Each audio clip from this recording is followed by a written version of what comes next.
For thousands of generations, the Jedi have served as guardians of peace, channeling the light side to maintain balance.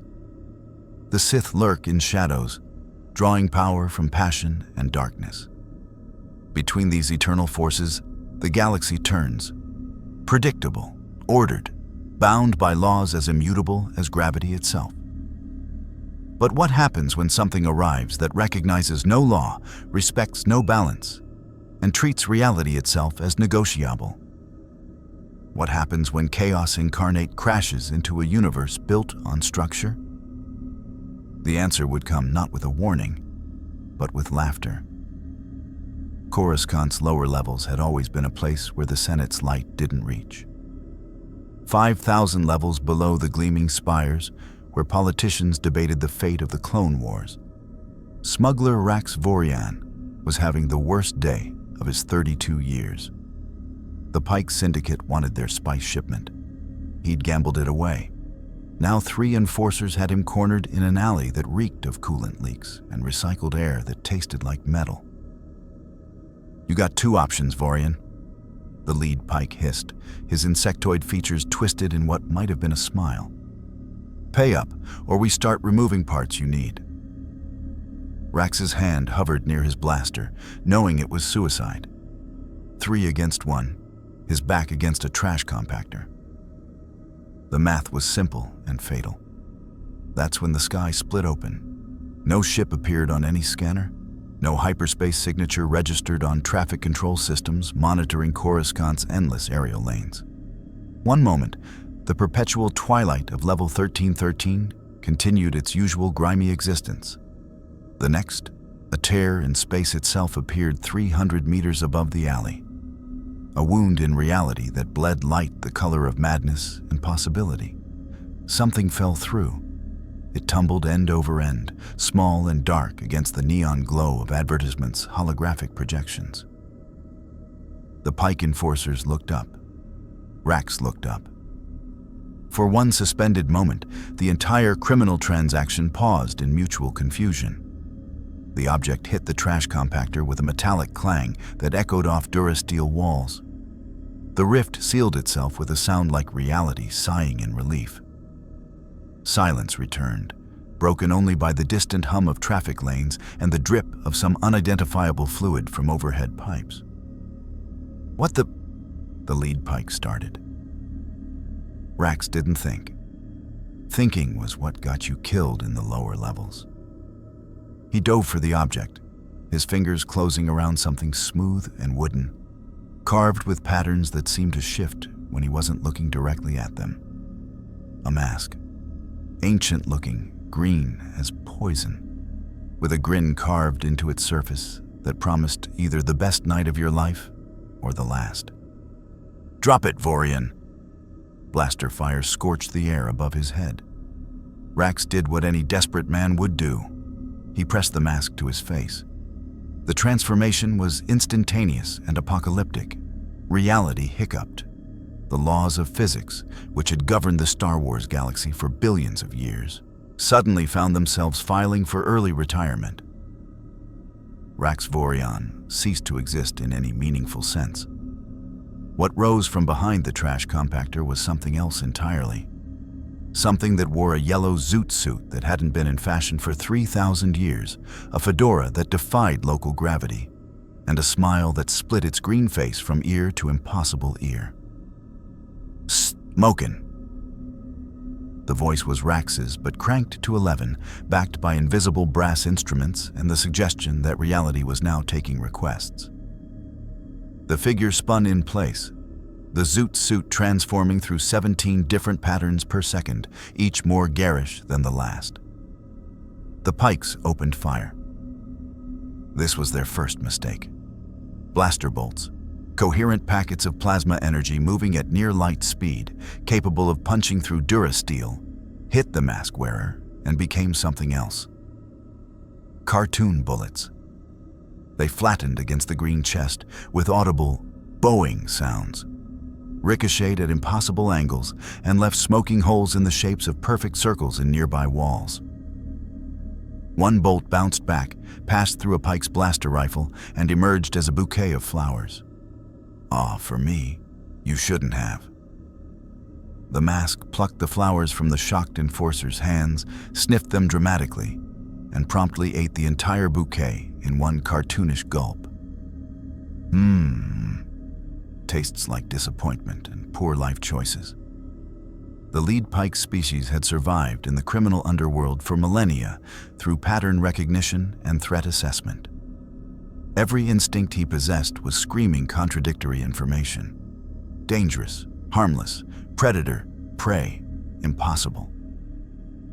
What are you? The mask's grin somehow widened further. Cuban Pete, I'm the king of the rumba beat. Music swelled from nowhere, full orchestra, complete with percussion that had no visible source. The green figure began to dance, feet moving in blur of movement that left after images. When I play the maracas, I go chick chicky boom, chick chicky boom.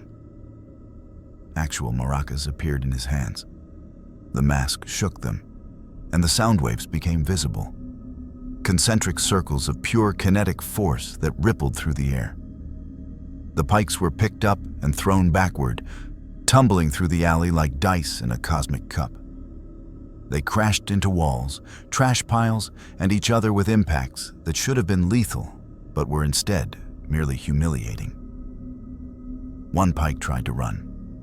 The mask's arm extended like a cartoon serpent, stretching 30 meters down the alley to tap the fleeing enforcer on the shoulder. Leaving so soon? But we were just getting to know each other. The enforcer spun around, and the mask was somehow already there, holding up a giant mallet that had materialized from hammerspace, that impossible pocket dimension where cartoon characters kept their props. The mallet was easily the size of a speeder bike, painted with cheerful stripes, and had Acme stenciled on the side. Wham! The Pike went down, not dead. That wasn't how toon physics worked, but definitely reconsidering his career choices.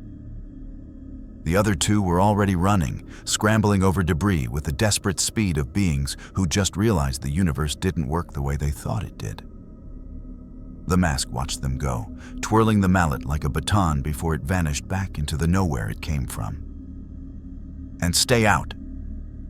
He cupped his hands around his mouth, shouting after them. Tell Jabba the Hutt I'll be seeing him real soon. We need to discuss his interior decorating choices. So much sand, so little imagination. Silence returned to the alley. The kind of silence that follows when reality has been thoroughly violated and isn't quite sure how to proceed.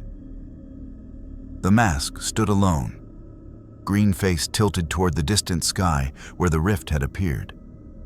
Somewhere in the consciousness that was no longer quite Raxvorian, but wasn't entirely something else either. Questions formed. Where am I? What is this place? What am I wearing? But those questions were drowned out by a much louder thought, delivered in a voice that suggested unhinged possibility and magnificent chaos. This is going to be fun. Far above, in the Jedi temple that crowned Coruscant's highest peak, Master Yoda paused mid-sentence during a council session. His ancient eyes widened fractionally. Around the circular chamber, other council members stirred uneasily. Master Yoda? Mace Windu leaned forward. What is it? The diminutive Jedi Master's ears lowered. When he spoke, his voice carried a weight of concern that made even Windu tense. A disturbance in the Force, I sense. But not of the Force, it is. Something else, something laughing. In the Senate building, Supreme Chancellor Palpatine, known to a select few as Darth Sidious, Dark Lord of the Sith, felt it too. A ripple in his carefully laid plans. An element of chaos where there should be only manipulation and control. His smile never wavered during the committee meeting, but behind his eyes, calculations began. This required investigation. On a Separatist flagship in the Outer Rim, Count Dooku's meditation was interrupted by a sensation like nails on a chalkboard. If the chalkboard was reality and the nails were giggles. He opened his eyes, frowning. The Force was disturbed, yes. But there was something beneath that disturbance. Something that didn't bow to the dark side or kneel to the light. And in the lower levels of Coruscant, the mask adjusted his fedora, cracked his knuckles with a sound like breaking physics, and set off into the neon-lit darkness, whistling a tune that hadn't been written yet and never would be. The Star Wars galaxy had been running on the same rules for billions of years. Those rules had just filed for retirement.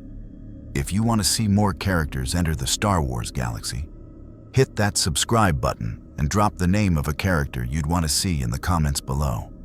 May the Force be with you. The Jedi Temple's council chamber had witnessed countless debates over its 1,000-year history. Disputes over protocol, discussions of galactic policy, meditations on the nature of the Force itself. Never before had the council convened an emergency session because reality had started giggling. Impossible, Master Ki-Adi-Mundi stated flatly, his elongated cranium furrowed in concentration. The Force cannot simply malfunction. Mace Windu's expression suggested he wished that were true. Before him, a holographic display showed surveillance footage from level 1313. The images were corrupted, glitching in ways that suggested the recording devices themselves had suffered a minor existential crisis. What could be seen defied every law of physics the Republic's scientists had cataloged. A green-faced being in a yellow suit, blaster fire that became flowers, a mallet the size of a land speeder appearing from nowhere. 3 Pike enforcers fleeing in terror from something that danced. This footage was recovered 2 hours ago, Windu explained, his voice tight with controlled frustration.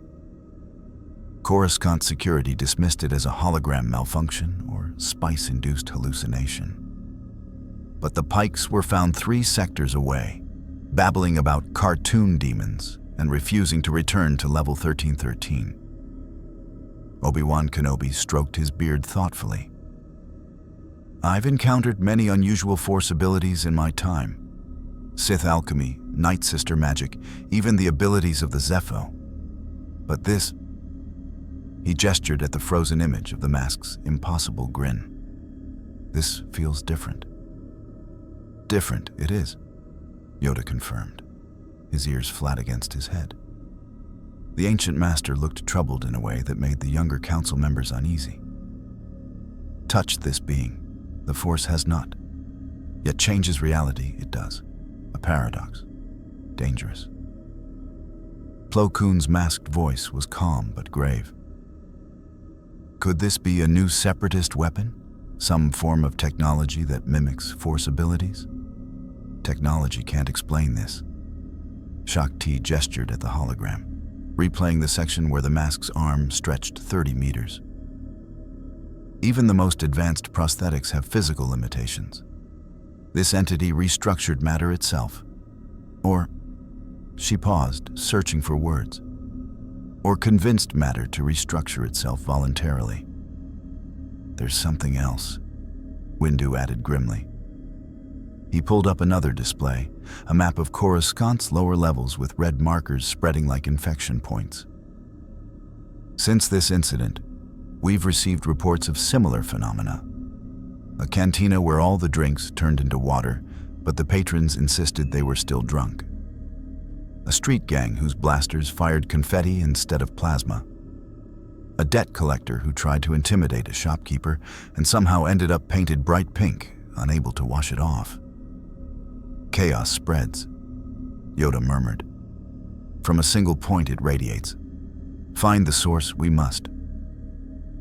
Anakin Skywalker, who had been silent until now, leaned forward.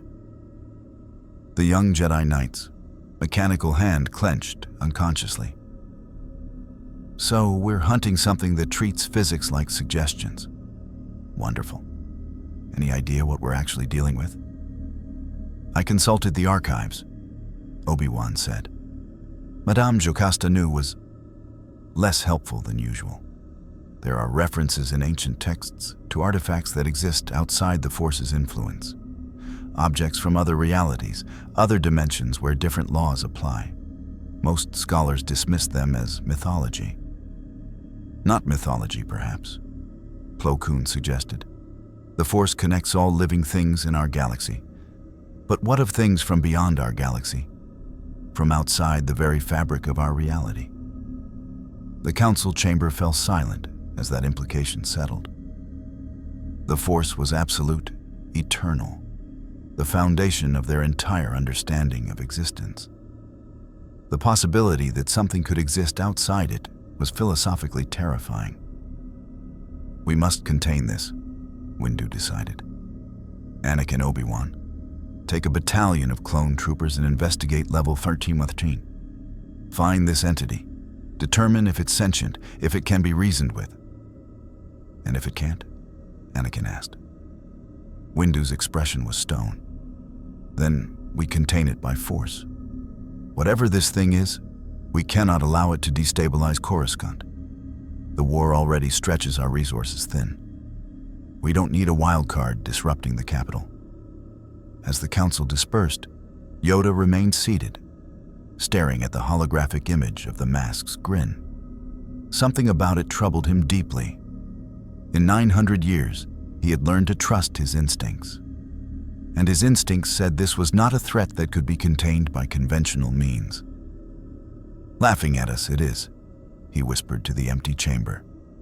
Question is, at us or with us? 3 levels down and 2 sectors over, the mask was having the time of his existence. The Red Nova Cantina was the establishment where criminals conducted business over watered-down Corellian whiskey and overpriced death sticks. It was neutral ground, run by a Rodian named Tico, who'd survived 3 decades in the underworld by being aggressively uninvolved in everyone's affairs. The mask burst through the door with a flourish that sent it spinning off its hinges. Honey, I'm home. Every weapon in the cantina swiveled toward him. Blasters, slug throwers, a Wookiee holding a bowcaster that could punch through a blast door. The diverse crowd of bounty hunters, smugglers, and various criminals assessed the newcomer with professional paranoia. The mask assessed them right back, his grin stretching impossibly wide. Wow, rough crowd. Is it something I said, or is everyone just naturally this tense? He sauntered toward the bar, somehow walking on air for the last 3 steps before landing on a stool that definitely hadn't been there a second ago. Tico the Rodian's antennae twitched nervously. We don't serve your kind here. My kind? The mask placed a green hand over his heart in mock offense. Sir, I'll have you know I'm a paying customer. Well, I would be if I had any credits. Tell you what, how about a trade? He reached into his jacket and pulled out an object that made every sentient being in the cantina freeze. A thermal detonator. Except it wasn't. As the mask tossed it casually from hand to hand, the cantina's occupants could see it was actually a painted sphere with "Fake Bomb Lowell" written on it in marker. Gotcha! The mask exploded into hysterical laughter, slapping the bar. Oh, the looks on your faces. Priceless. I wish I had a camera. Actually, wait, I do. He pulled an old-fashioned camera from nowhere, took a picture of the stunned crowd, and the flash turned everyone's vision temporarily pink. A Trandoshan bounty hunter stood up, snarling. You think this funny, green man? I skin you and sell your hide. Ooh, kinky. The mask waggled his eyebrows. But I'm not really into reptiles. No offense. Actually, yes offense. Your breath smells like a bantha died in a sarlacc pit, and the sarlacc sued for emotional damages. The Trandoshan lunged. His claws should have torn through flesh and bone. Instead, they passed through the mask like he was smoke, and momentum carried the bounty hunter face first into the bar with a meaty thunk. The mask rematerialized, sitting on the unconscious Trandoshan's back. See, here's the thing, folks. I'm new in town, and I'm looking for information. Specifically, I want to know who runs this joint, not this lovely establishment.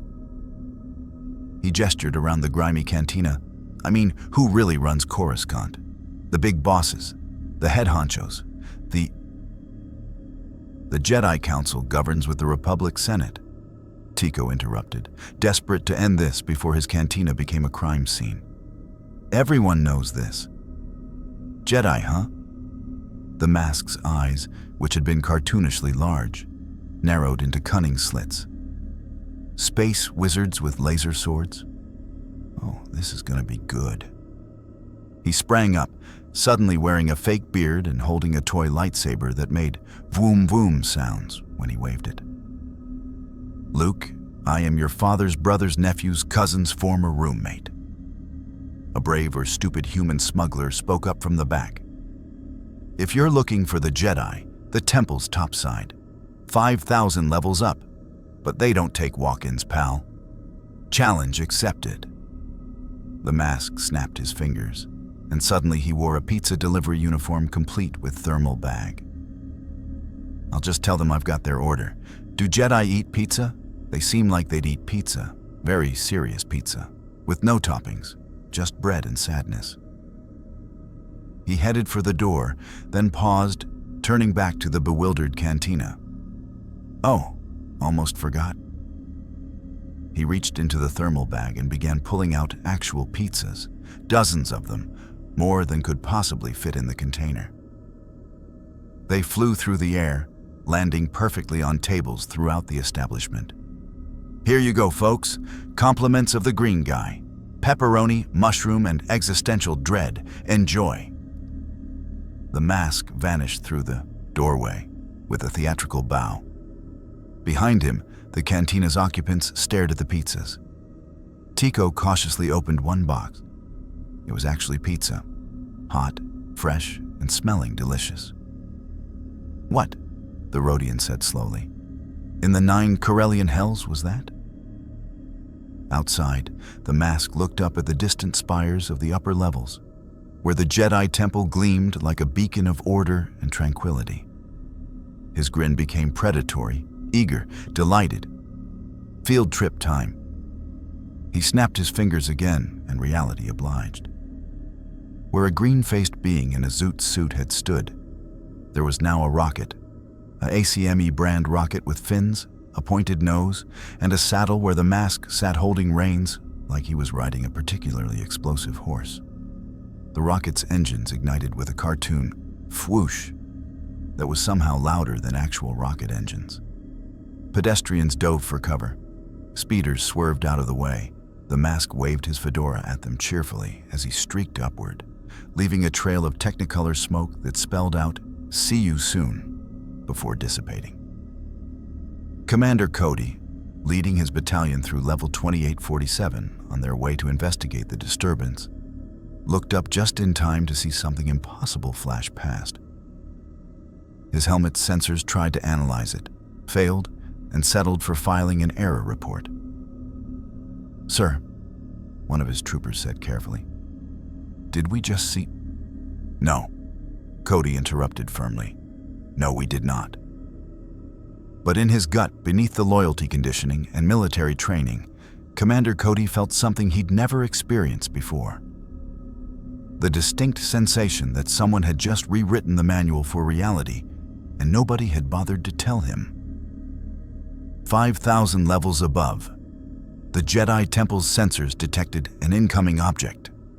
Defensive systems activated, targeting solutions calculated, and every single system promptly crashed because they couldn't reconcile an object that was simultaneously a rocket, a person, and a punchline. The mask rocketed through the temple's airspace, did a loop-de-loop that left a smiley face in the sky, and crash-landed in the temple gardens with an impact that should have created a crater, but instead produced a perfect circle of flowers in the shape of his grinning face. He stood up, dusted himself off, and looked around at the serene gardens, the meditating Jedi, the ancient architecture devoted to peace and harmony. "Nice place," the mask announced to no one in particular. "Could use a few arcade machines, though, and maybe a taco stand." definitely needs a taco stand. Somewhere in the council chamber, every Jedi Master felt it simultaneously. Chaos had arrived at their doorstep, and it was very, very entertained. The Jedi Temple Gardens had been designed for meditation and contemplation. Carefully cultivated trees from 100 worlds grew in perfect harmony. Water features trickled with mathematical precision. The Force flowed through the space like a gentle river, encouraging peace and reflection. The Mask looked at all of this and decided it needed jazz. He snapped his fingers, and somewhere in hammerspace, a full big band struck up a swinging number. The music had no visible source, but filled the gardens with brass, drums, and an upright bass that suggested reality was about to get flexible. Several meditating Jedi Knights opened their eyes in confusion as their serene environment suddenly had a soundtrack. R1, R2, R1, 2, 3, 4. The Mask began dancing through the gardens, his feet moving in impossible patterns that left glowing footprints on the stone paths. Each step hit a different musical note. He twirled past a shocked Padawan, tipped his fedora to a group of younglings who stared with open mouths, and moonwalked across a pond's surface without disturbing the water. "Excuse me, pardon me, coming through?" He spun around a meditation stone, used a low-hanging branch as a dance partner, and struck a dramatic pose in front of the temple's main entrance. "Knock, knock.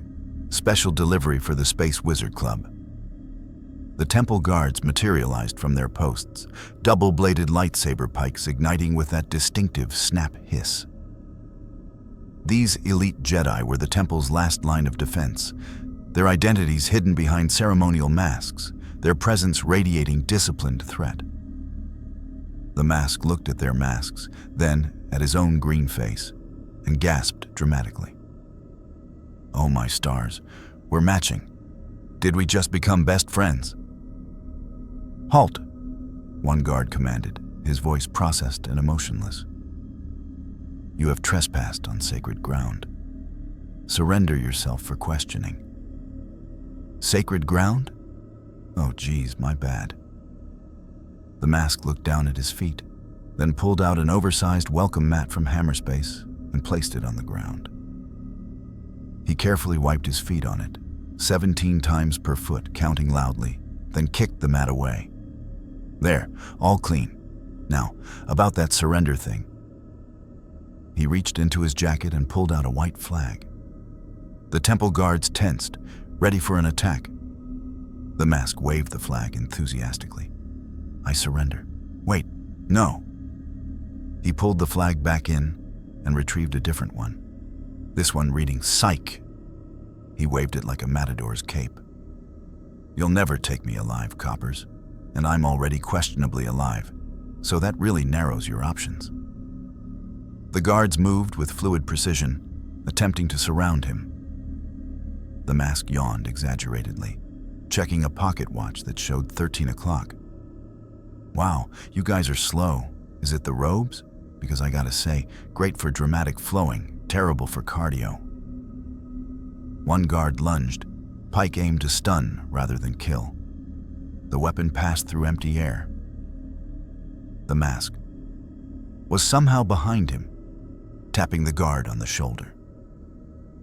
When the guard spun around, the Mask was back in his original position, examining his fingernails.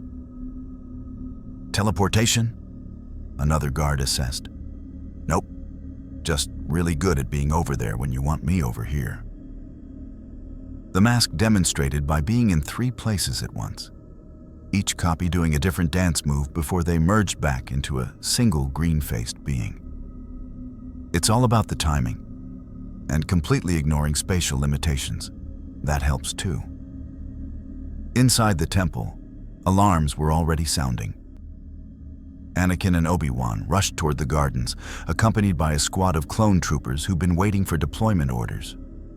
Through the windows, they could see the temple guards attempting to apprehend something that treated combat like interpretive dance.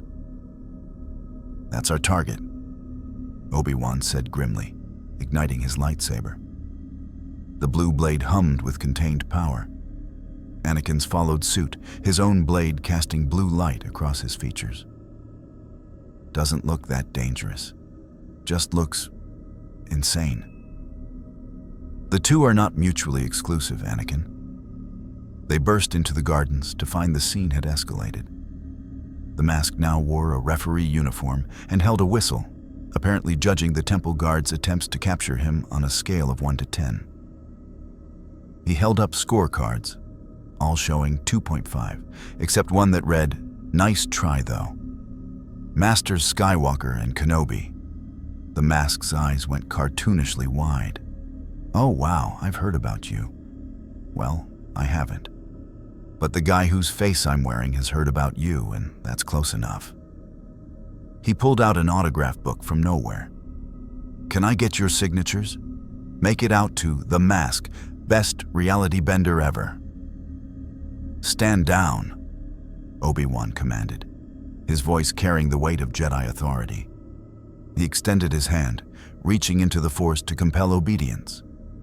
The ancient technique had worked on countless beings, from criminals to politicians to creatures of limited sentience. The mask blinked. Then he reached into his own jacket and pulled out an identical hand on a stick, mimicking Obi-Wan's gesture. "You stand down. No, you stand down.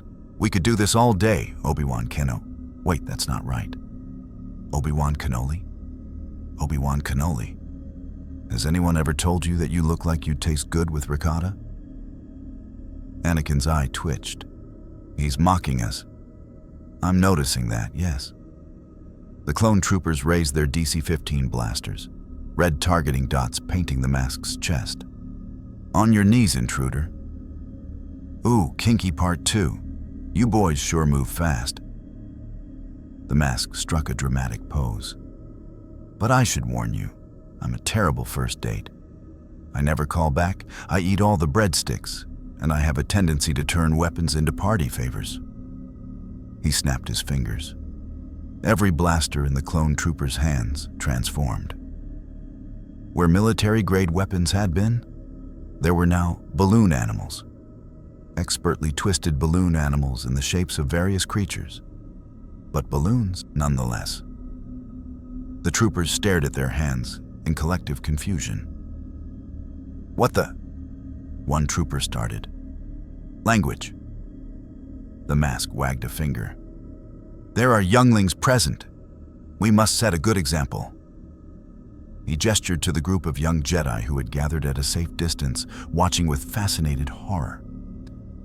The mask waved at them. Several waved back before their instructor physically stopped them. Anakin lunged, his lightsaber a blur of blue light. He was one of the finest duelists in the Jedi Order. His reflexes enhanced by the Force, his aggression channeled into devastating strikes that had defeated Sith apprentices and countless battle droids. His blade passed through the mask like he was cutting fog. "Missed me," the mask sang, appearing on Anakin's other side. "Missed me again." He flickered around the garden, each position accompanied by a different taunt. "You're too slow, too high, too low, too somewhere in the middle." Obi-Wan tried a different approach, using the Force to telekinetically grab the being. He focused his will, reaching out to seize the mask in an invisible grip that could stop a charging reek. The mask floated up into the air, arms and legs dangling. "Ooh, I'm flying, I'm flying." Then he pulled out a sign reading, "Nah, just kidding," and dropped like a stone, straight through the ground. He emerged from behind a meditation stone, brushing dirt off his zoot suit. "Did you know you have a tunnel system down there? You should really get that checked. Found 3 droids having a poker game. They're cheating, by the way." Master Windu arrived, his presence like a thunderstorm given human form. His purple lightsaber, the only one of its color in the Order, ignited with barely contained power. "Enough games." "Games?" The mask clutched his chest in mock offense. "Sir, I'll have you know I take games very seriously, especially charades. I'm fantastic at charades." He struck a pose, clearly miming something. "Okay, what am I? I don't care. I'm a Jedi Master who needs to lighten up. Get it? Lightsaber? Lighten up?" The mask dissolved into hysterical laughter, slapping his knee. "Oh, I kill me. Actually, that's pretty hard to do, fun fact." Windu's jaw clenched. He was one of the Order's most powerful masters, a warrior who'd mastered Vapad, a fighting form that channeled inner darkness into devastating combat prowess.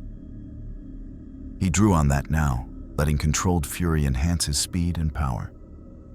He moved like lightning, his blade work a perfect fusion of precision and force. Strike after strike, each one calculated to corner, contain, or incapacitate. Any normal opponent would have been overwhelmed in seconds. The mask treated it like a dance lesson. 1, 2, 3, 1, 2, 3. He waltzed around the strikes, somehow always in the wrong place at the right time. "You're doing great, but you need to loosen your hips. Here, like this." He grabbed Windu's arm, actually made physical contact, and tried to lead him in, a waltz. The Jedi Master's eyes widened in shock at the impossible strength in that grip. Windu yanked free, putting distance between them. His tactical mind raced. This entity had physical presence, could be touched, but also could apparently choose when and where to be tangible. It displayed superhuman strength, but no force signature. It treated their lightsabers like toys, but hadn't actually harmed anyone. "What are you?" Windu demanded. The mask's grin softened into something almost sincere. "That's a great question, Mace. Can I call you Mace? I'm going to call you Mace.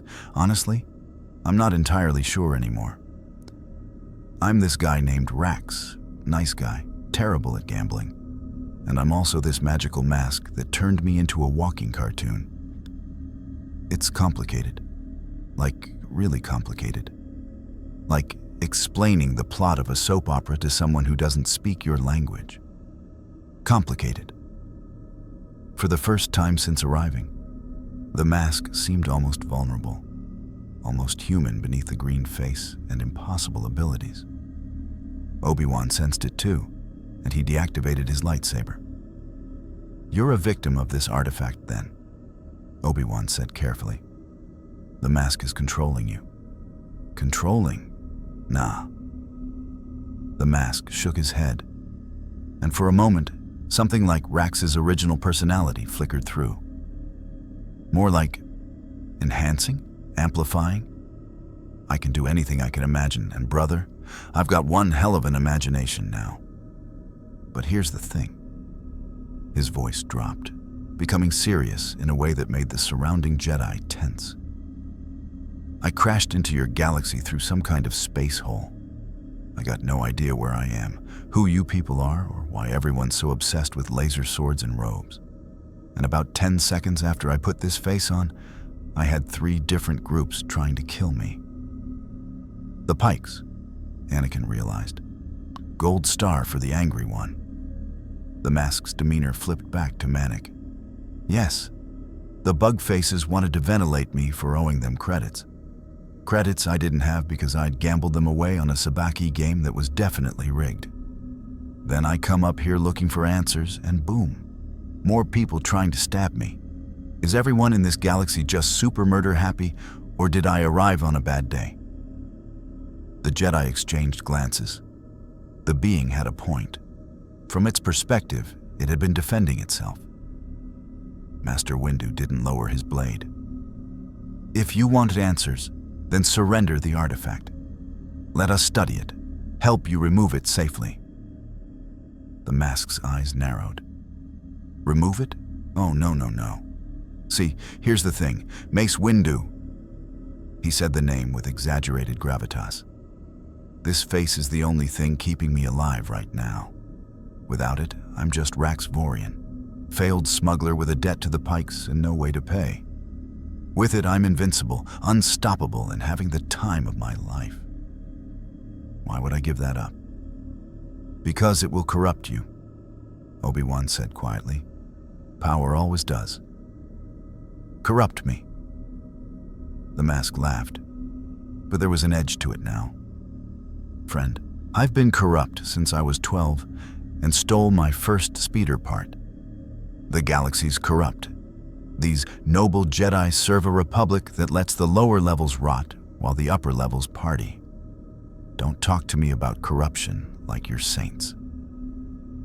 The truth of those words hung in the garden like smoke. The Jedi knew the Republic's flaws.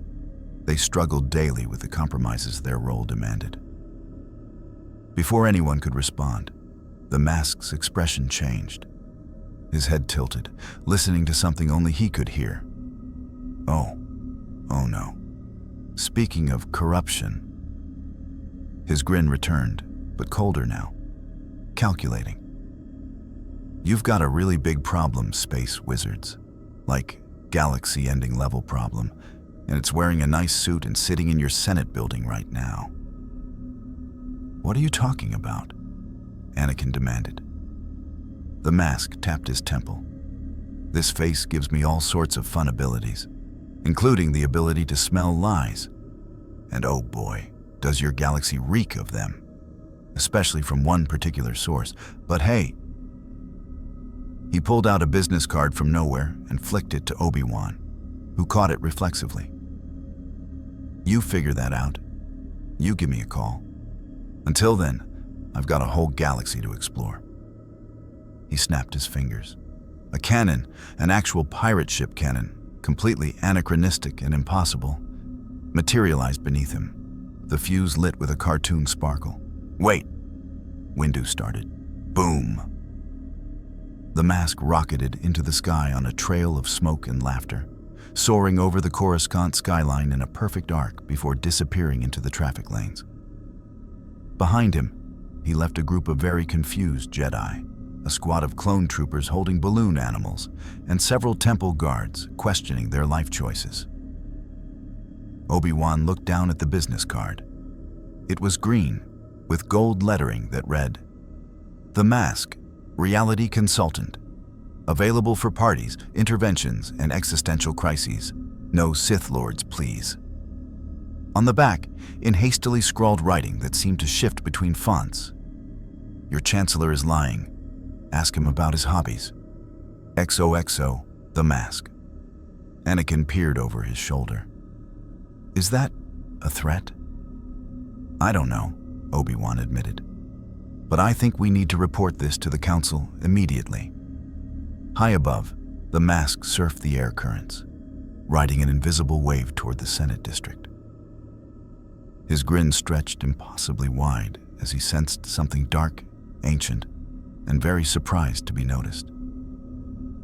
Ready or not, Mr. Chancellor, he sang to the wind. Here I come. The Senate building was a monument to democracy, its towering spire visible from every district in Coruscant's endless cityscape. Within its cavernous rotunda, 1,000 platforms held representatives from across the galaxy, all gathered to debate the Clone Wars prosecution with varying degrees of sincerity and self-interest. Supreme Chancellor Palpatine presided over the chaos with practiced grace.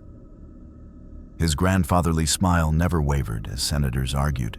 His voice carried patient wisdom when mediating disputes. To the galaxy, he was democracy's shepherd, guiding the Republic through its darkest hour. To those who could see beneath surfaces, he was something far older and infinitely more dangerous. Palpatine felt the disturbance the moment it entered his building. Not through the Force, this thing barely registered in the Force at all, but through the sudden spike of confusion and alarm rippling through the Senate Guard's communications. Something was coming. Something that had already bypassed 7 security checkpoints by turning them into carnival games. The Chancellor's smile didn't falter, but behind his eyes, Darth Sidious calculated rapidly. The entity from the Jedi Temple, the anomaly that resisted Force manipulation, it was here, and it knew something. Perhaps we should take a recess, he suggested smoothly to the assembly. Tempers are running high. We can reconvene after. The rotunda's main doors exploded inward, not with fire or force, but with a shower of confetti and streamers. A marching band that couldn't possibly exist played a jaunty tune as the mask entered, now wearing a tour guide uniform complete with a little flag on a stick. Ladies, gentlemen, and various species I can't properly pronounce. The mask's voice boomed through the chamber without any amplification system. Welcome to the Senate building tour. I'm your guide, and today we'll be learning about political corruption, secret Sith Lords, and why bureaucracy is the real dark side. 1,000 senators stared in collective shock. Senate guards rushed toward the intruder, only to find their path suddenly blocked by velvet ropes that hadn't existed seconds before. The mask cheerfully clipped the ropes into place, creating a perfect tour path through the chaos. Please stay behind the ropes, folks. We don't want anyone getting lost in the systematic dismantling of galactic democracy. He pulled out a megaphone from Hammerspace. Our first stop, the Chancellor's podium. Please notice the elaborate machinery designed to manipulate public opinion. Truly a marvel of engineering and moral bankruptcy. Palpatine's expression remained calm, but his fingers tightened fractionally on his podium's controls. This was spiraling beyond acceptable parameters. Security, remove this individual immediately. Remove? The mask gasped, clutching his chest. But Chancellor, I just got here, and we have so much to discuss, like, oh, I don't know. He leaned in, conspiratorially, though his voice still carried to every corner of the rotunda. Your evening hobbies. The red lightsaber in your private office? That neat trick where you shoot lightning from your fingers? The temperature in the Senate chamber dropped 10 degrees. Senators murmured in confusion. Palpatine's smile never wavered, though his eyes turned to ice. I'm afraid I don't understand this individual's rambling. Clearly they're disturbed. Guards? Oh, you understand perfectly, Sheev. The mask used the Chancellor's first name with the familiarity of an old friend. Or do you prefer Darth Sidious? Sidious, insidious. Did you pick that name yourself, or was there like a Sith naming ceremony? Congratulations, you're evil now. Here's your Dark Lord name and complimentary robe. The Senate erupted. Some senators laughed, thinking it a joke. Others looked concerned. A few, those with connections to military intelligence, were suddenly very quiet, minds racing. Palpatine's presence shifted. It was subtle, imperceptible to most, but those sensitive to the Force felt it like atmospheric pressure before a storm. Padme Amidala, watching from her platform, felt her breath catch. Something was very wrong. Security, Palpatine said again, and this time his voice carried an edge that made hardened soldiers flinch. Detain this individual. Use of force is authorized. Senate guards opened fire. Stun bolts filled the air, blue rings of energy that should have dropped a charging wampa. The mask stood in the center of the barrage, completely unconcerned. Each bolt hit him and transformed into a bubble. Within seconds, he was surrounded by floating bubbles that reflected the chamber's lights in rainbow patterns. Ooh, pretty. The mask reached out and popped one. It made a sound like a small celebration.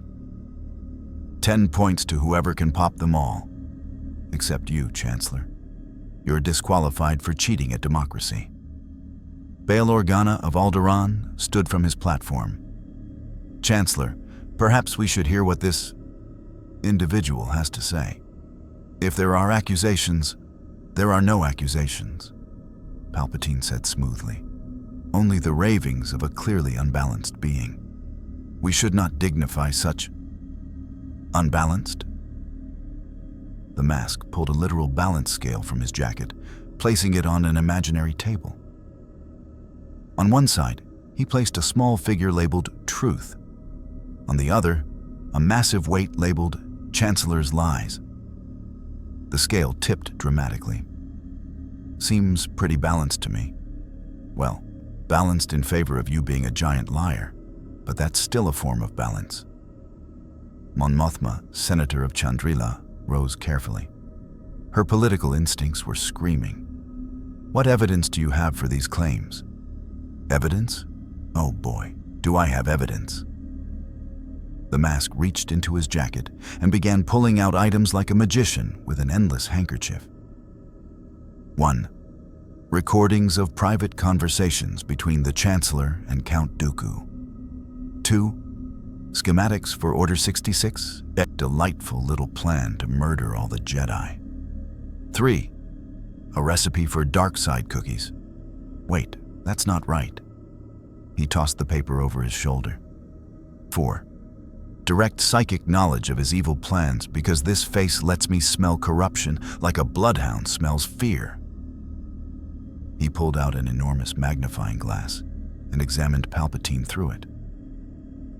And when I look at dear Sheev here, I see an old, wrinkly, electric-fingered monster pretending to be a kindly grandfather. It's like watching someone wear a people costume. Not very convincing when you know what to look for. Palpatine's facade was cracking.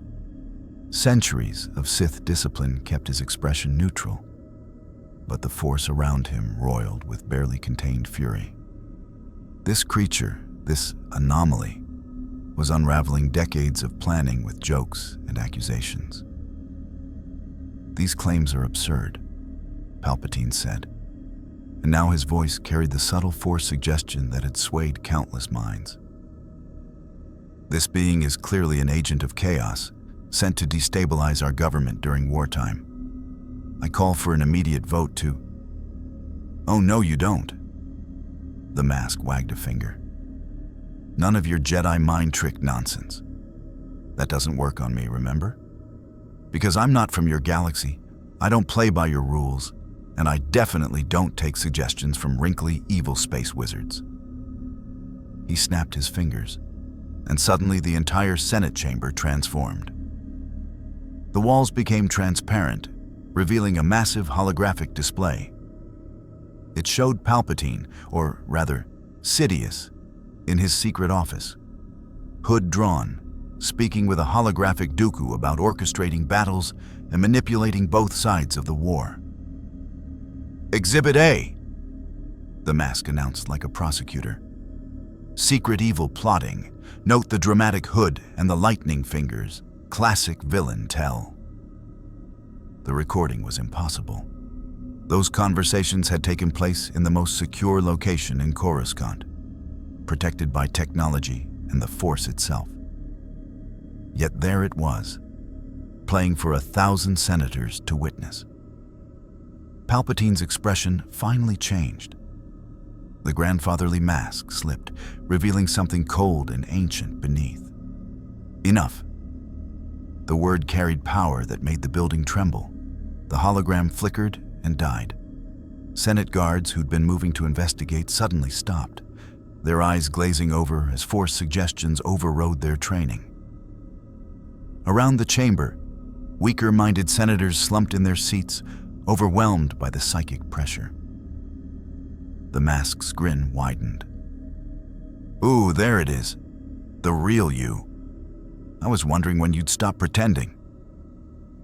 Palpatine raised his hand, and Force lightning erupted from his fingertips, crackling blue-white energy that had killed Jedi Masters and shattered starship hulls.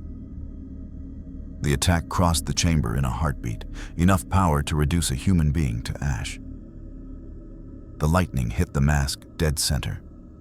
For a moment, electricity coursed over his green body, making his hair stand on end, cartoon style. Then he pulled out a fork and knife, sitting down at an invisible table. Tasty. Got any more? I'm still hungry. He opened his mouth impossibly wide and literally ate the lightning, chomping it like spaghetti. The Senate erupted into chaos. Senators who'd been uncertain were now fleeing their platforms. Bail Organa was shouting into his comlink for Republic guards. Padme stared in horror as the Chancellor, her mentor, her ally, revealed himself as the monster the Jedi had hunted for years. Palpatine's face twisted with rage. He extended both hands, and the Force itself became a weapon. Invisible pressure crushed inward, enough telekinetic power to collapse a building. The mask should have been compressed into a singularity. Instead, he pulled out an air pump and began inflating himself like a balloon, growing larger and larger until he was 50 feet tall and his head scraped the rotunda's ceiling. "I'm a big boy now. Look at me, Mom." "What are you?" Palpatine's composure finally shattered completely. This was beyond his understanding, beyond the Sith's ancient knowledge. Nothing should be immune to the Force. Nothing.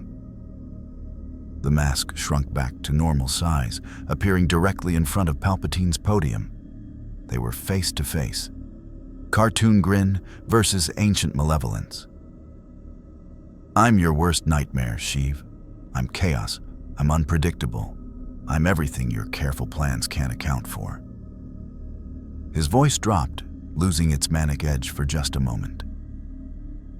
"I'm the guy who shows up and ruins the party for power-hungry megalomaniacs." Palpatine moved with Sith speed, drawing a lightsaber hidden in his sleeve. The red blade ignited with a scream of corrupted kyber crystal. He struck with Form 7 mastery, each strike designed to overwhelm and destroy. The mask pulled out his own lightsaber, a child's toy that made voom-voom sounds and lit up with LEDs. He parried Palpatine's attack with it. The toy should have been sliced in half. Instead, the genuine lightsaber bounced off with a boing sound effect. "En garde!" the mask cried, launching into an absurd fencing stance. "I challenge you to a duel for the fate of the galaxy. Winner takes all. Loser has to wear a sign that says, 'I'm a Sith Lord, and all I got was this lousy t-shirt.'" They dueled across the Senate floor, ancient Sith technique versus complete nonsense. Palpatine's attacks were precise, lethal, backed by decades of training and dark side power. The mask's defenses were random, chaotic, and somehow perfectly effective. He blocked overhead strikes with his feet, parried low attacks with his hat, and at one point disarmed Palpatine by replacing his lightsaber with a rubber chicken.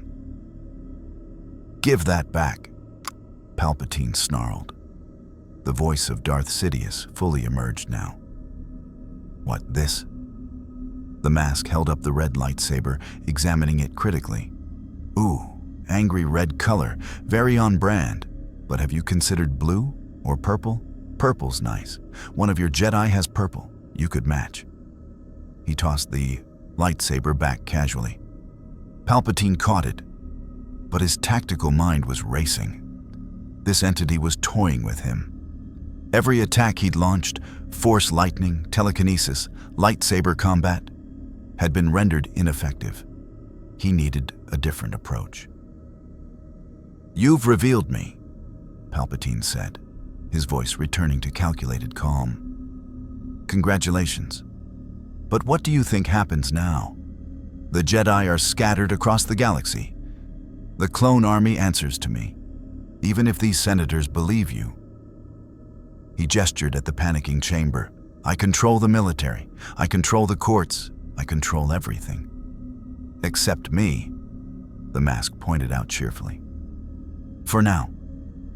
Palpatine's smile was pure predator. "But you're one being. Chaotic, yes. Powerful, yes. But ultimately alone. I have armies. I have the patience of centuries. And I have the entire dark side of the Force at my command. You may have won this battle, but the war? The war is already mine." The mask's expression became thoughtful. Around them, Senate guards were regrouping, this time with heavy weapons. More were pouring into the chamber. In the distance, the sound of gunships approaching grew louder. "You know what?" the mask said. "You're absolutely right. I am just one guy, one incredibly handsome, devastatingly charming, reality-bendingly powerful guy, but still just one guy." He pulled out a phone, an old rotary phone that definitely didn't exist in Star Wars technology, and began dialing. Good thing I've got friends. Or, well, I'm about to make friends. Hold on. The phone rang once. Somehow, impossibly, Master Windu's voice came through.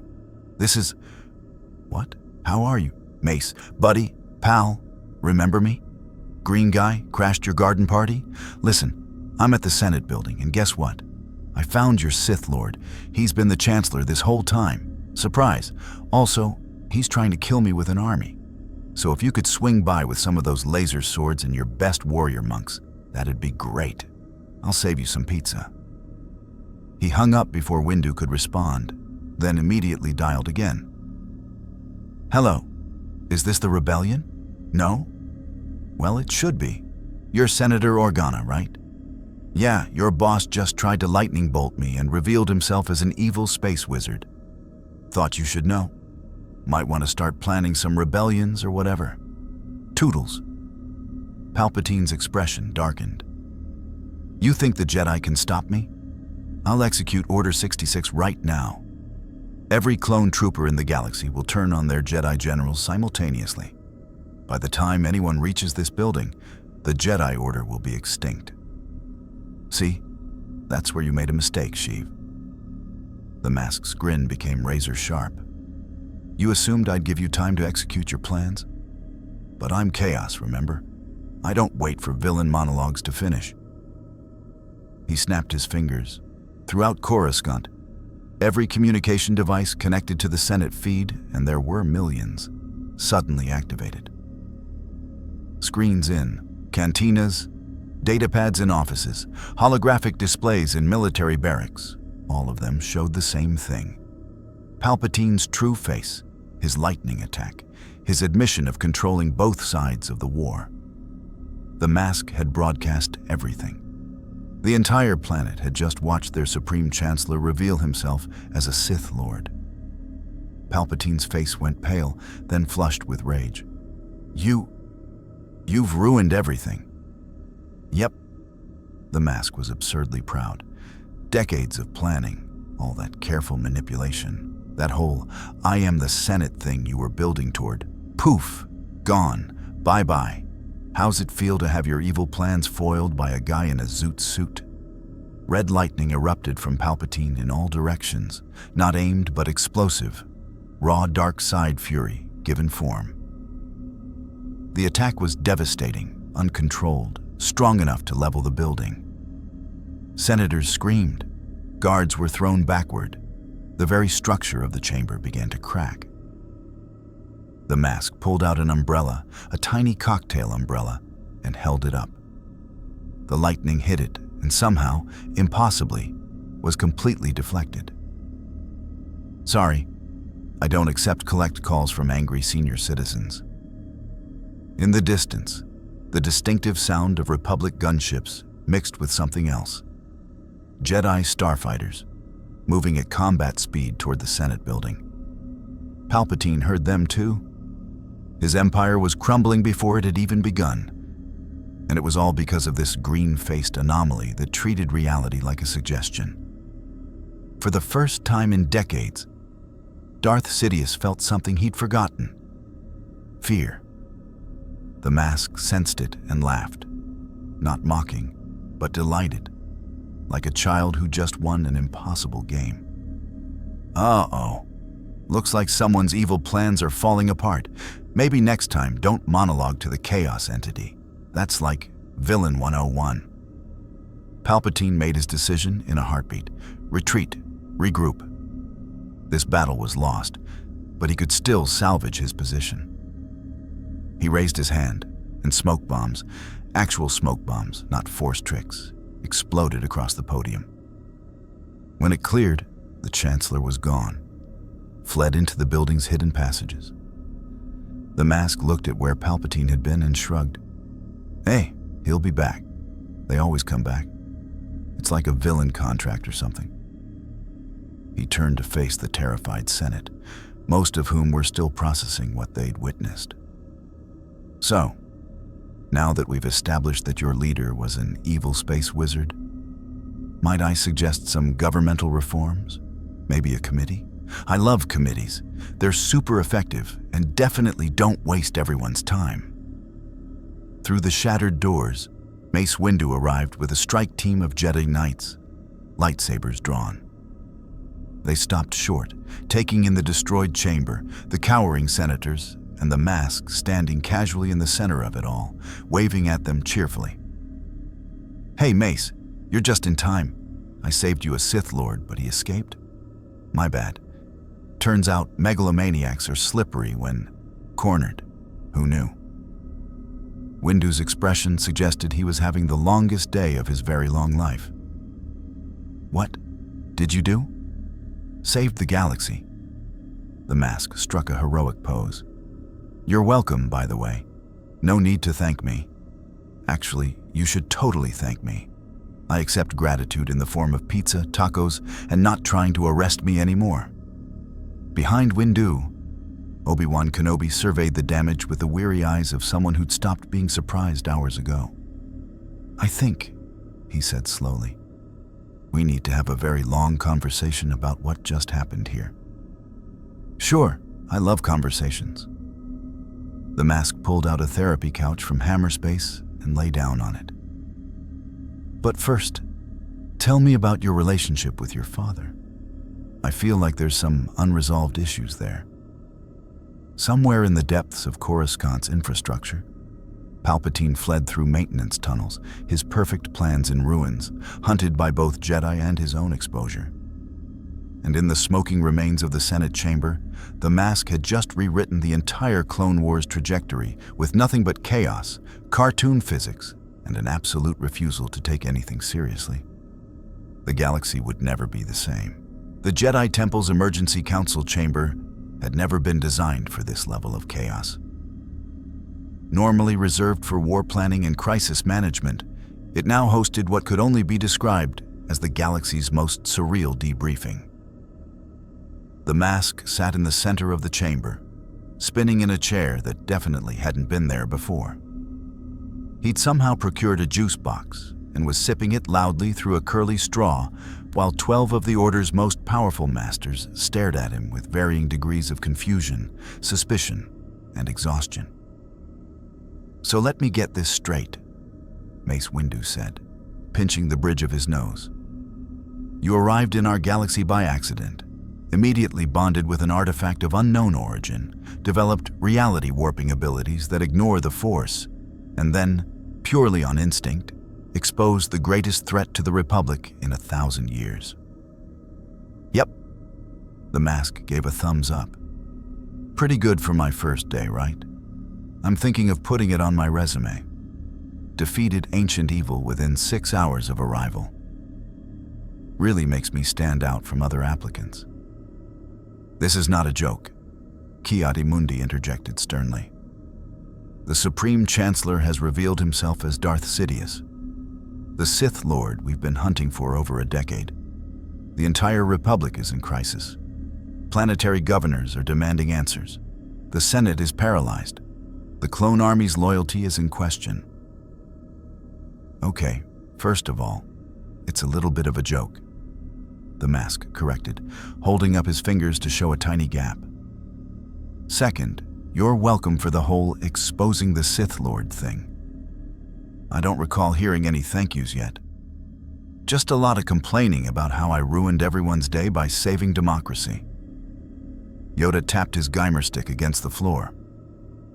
"Grateful we are," he said, though his tone suggested complexity beneath the words. "But understand, you must. Chaos you have created is dangerous too. Order needs the galaxy. Balance." "Balance?" The mask stopped spinning, his cartoon eyes narrowing. "You mean like the balance where lower levels of Coruscant are crime-ridden hellholes while senators party in towers? That kind of balance? Or the balance where you guys fight a war for a republic so corrupt that its own leader was secretly a Sith? That balance?" The council chamber fell silent. The truth of those words stung precisely because they were accurate. Obi-Wan Kenobi leaned forward. You're not wrong. The Republic has deep flaws. But tearing down institutions without planning for what comes next creates suffering. Chaos may expose problems, but it doesn't solve them. Sure it does. The mask pulled out a whiteboard from Hammerspace, complete with markers and everything. He began drawing stick figures and diagrams. See? You had a system that was broken but stable. I introduced chaos. He drew an explosion, which broke the stability, but also broke the bad stuff. Now you can build something new. It's like cleaning a house by blowing it up.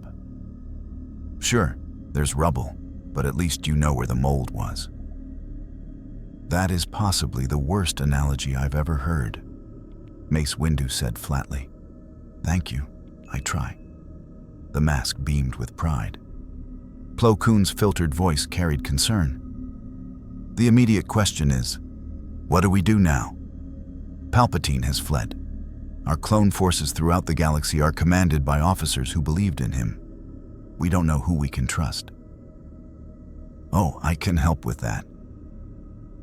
The mask snapped his fingers, and suddenly a conspiracy board appeared, red string connecting photographs, documents, and holographic displays. See, while Wrinkly McEvil was monologuing, I did a little psychic archaeology.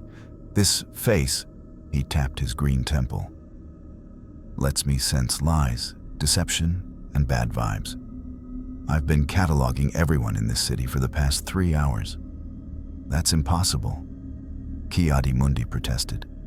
Coruscant has a population of over 1 trillion. Yeah, it was a lot, the mask admitted. Gave me a headache. Did you know you can get headaches when you're essentially a cartoon character? Wild, right? Anyway, here's everyone in positions of power who's actively working for Palpatine. He highlighted about 30 names. Here's everyone who's just regular corrupt. About 300 names lit up. And here's everyone who's actually trying to do good but is stuck in bureaucratic nonsense. The board was suddenly covered in thousands of lights. Shakti studied the board with fascination and horror. This level of information, even our intelligence networks couldn't compile this. That's because your intelligence networks follow rules. The mask grinned. I don't. I just went, hey brain, tell me who the bad guys are. And my brain went, sure thing, boss. And boom, instant villain database. I should charge for this service. The mask's moral evaluation service. Know your enemy in 5 seconds or less. Anakin Skywalker, who'd been silent until now, spoke up. His mechanical hand clenched and unclenched, a nervous tick. What about the clone army? The Chancellor gave them orders. Something called Order 66. The mask's expression became serious. It was jarring, seeing something like genuine concern on that cartoonish face. Yeah, about that. The clones have inhibitor chips in their brains. Organic control devices that override their free will when certain commands are given.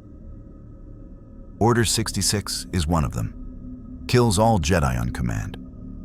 Palpatine was planning to activate it galaxy-wide, commit genocide, and blame it on a Jedi coup attempt. The temperature in the council chamber plummeted. Every Jedi present had worked alongside clone troopers, trusted them, fought beside them. The idea that their brothers in arms were secretly walking time bombs was viscerally horrifying. You're certain of this? Windu's voice was dangerous. 100%. Well, 99%. I'm allowing for a 1% margin of cartoon error. The mask pulled out a holographic display showing detailed brain scans. See? Right there in the limbic system. Biochip designed to override personality and enforce compliance. Nasty stuff. Very evil mastermind chic. Obi-Wan stood abruptly. We need to inform the Grand Army immediately. Get those chips removed. If even one clone commander still loyal to Palpatine activates the order, already on it. The mask held up a comlink that was ringing. He answered it. Yellow? Oh, hey, Commander Cody. Yeah, the green guy from earlier. Listen, buddy, you've got a chip in your head that's gonna make you kill all your Jedi friends. Might want to get that checked out. I'm texting you the medical details now. Yes, I can text. I'm multi-talented. Okay, bye.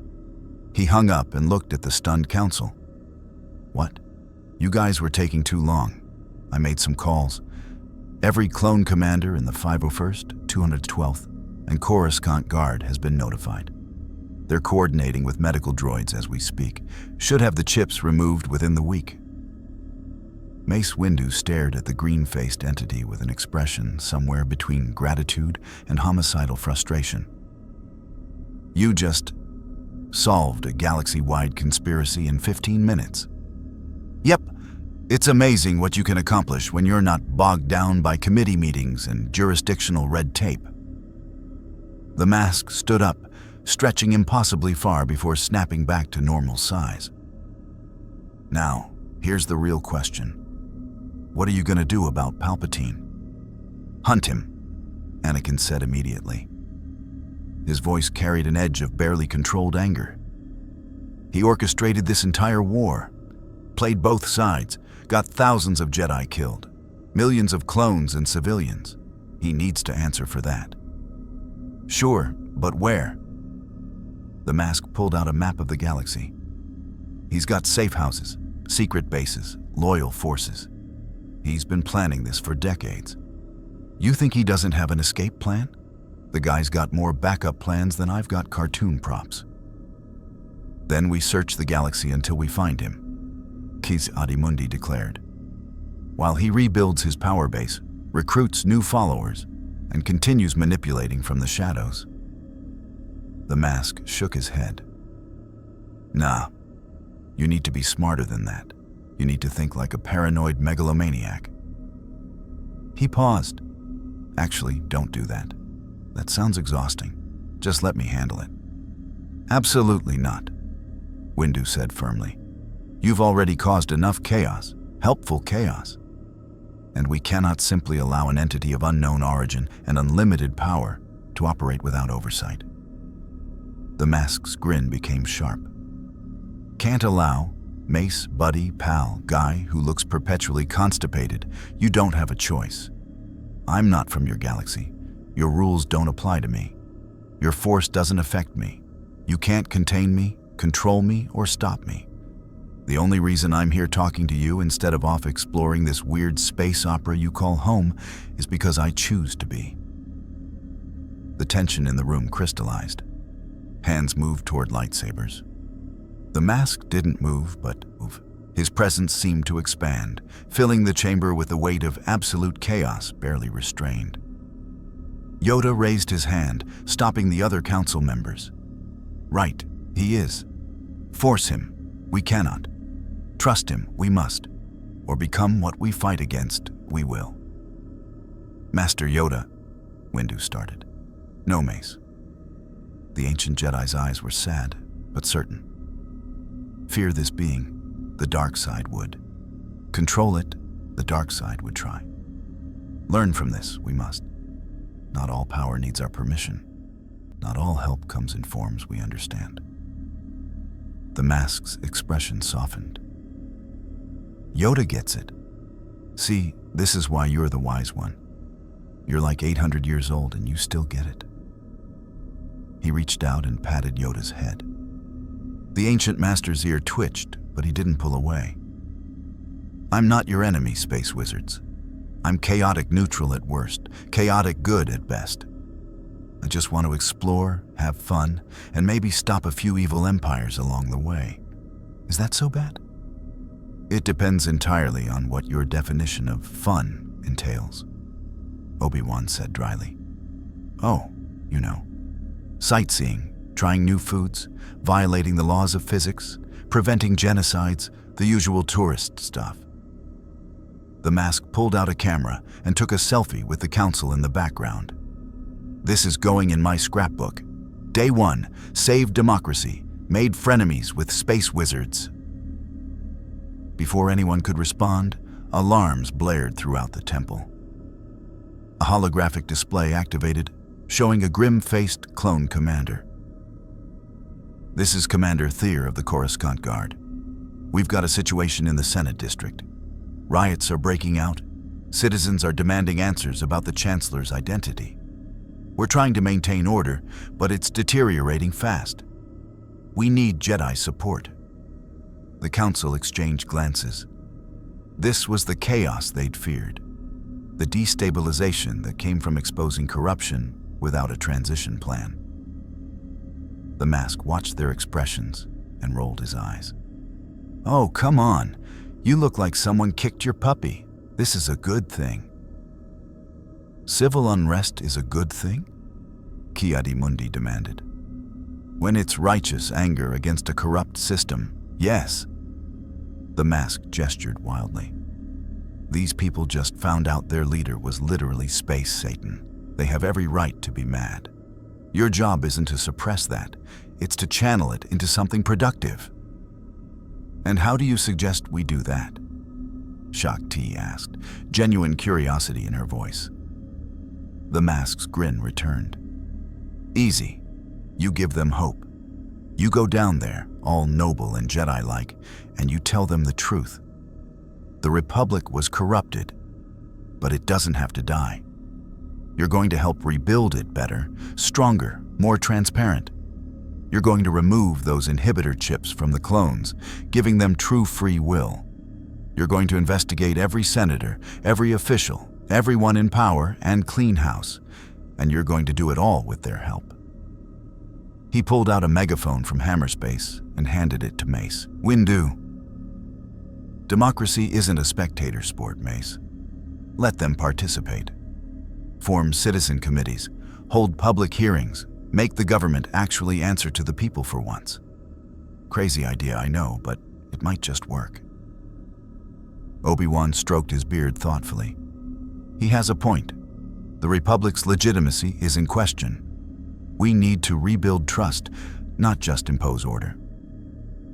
"Since when do we take advice from Chaos Incarnate?" Windu asked, though his tone suggested he was considering it. "Since Chaos Incarnate saved your lives, exposed your enemy, and handed you a roadmap to actual democracy?" The mask counted on his fingers. "That's at least 3 good reasons. I've got 17 more if you need convincing, but they involve puppets and interpretive dance." Despite himself, Anakin laughed. The sound was unexpected in the tense chamber, but it broke something. Other council members allowed themselves small smiles. Yoda thumped his stick decisively. "Advise the Senate, we will. Help rebuild, we must. But find Palpatine, we still need to. Dangerous, he remains. Leave that to me," the mask said confidently. "I've got a nose for evil, literally. This face can smell dark side energy like a hut smells money." He demonstrated by sniffing the air dramatically. "In fact, I'm getting something right now. Smells like desperation, burnt circuits, and really expensive cologne. He's in the industrial sector, Sector 4827, probably hiding in an old factory or warehouse or something equally dramatic." The council stared at him. "You can just sense that?" Plo Koon asked. "Yep, perks of being a reality-warping artifact bonded to a desperate smuggler's consciousness." The mask tapped his nose. "This baby's never wrong. Well, except that one time I thought I smelled pizza, but it was actually burning garbage. But this is definitely Palpatine. I'd bet my Zoot suit on it." Mace Windu made a decision. "Anakin, Obi-Wan, take a strike team to those coordinates. If Palpatine is there, apprehend him. Use caution, he's wounded but still extremely dangerous." "What about me?" the mask asked eagerly. "You..." Windu paused, clearly struggling with this. "You will accompany them. Your abilities may be necessary to counter his force techniques." "Road trip!" The mask cheered, pulling out luggage that had Sith hunting stenciled on it. "Shotgun. Actually, can I drive? I've always wanted to drive a spaceship. I promise I'll only crash a little bit." "Absolutely not," Obi-Wan said immediately. "Worth a shot," the mask sighed. As the strike team assembled, Yoda watched the green-faced being bounce around with manic energy, somehow packing impossible amounts of equipment into a bag that shouldn't hold any of it. The ancient master sensed something profound in this chaos. A disruption to the dark side's carefully laid plans, yes, but also something else. An opportunity, a chance to rebuild without the Sith's corruption. "Master Yoda?"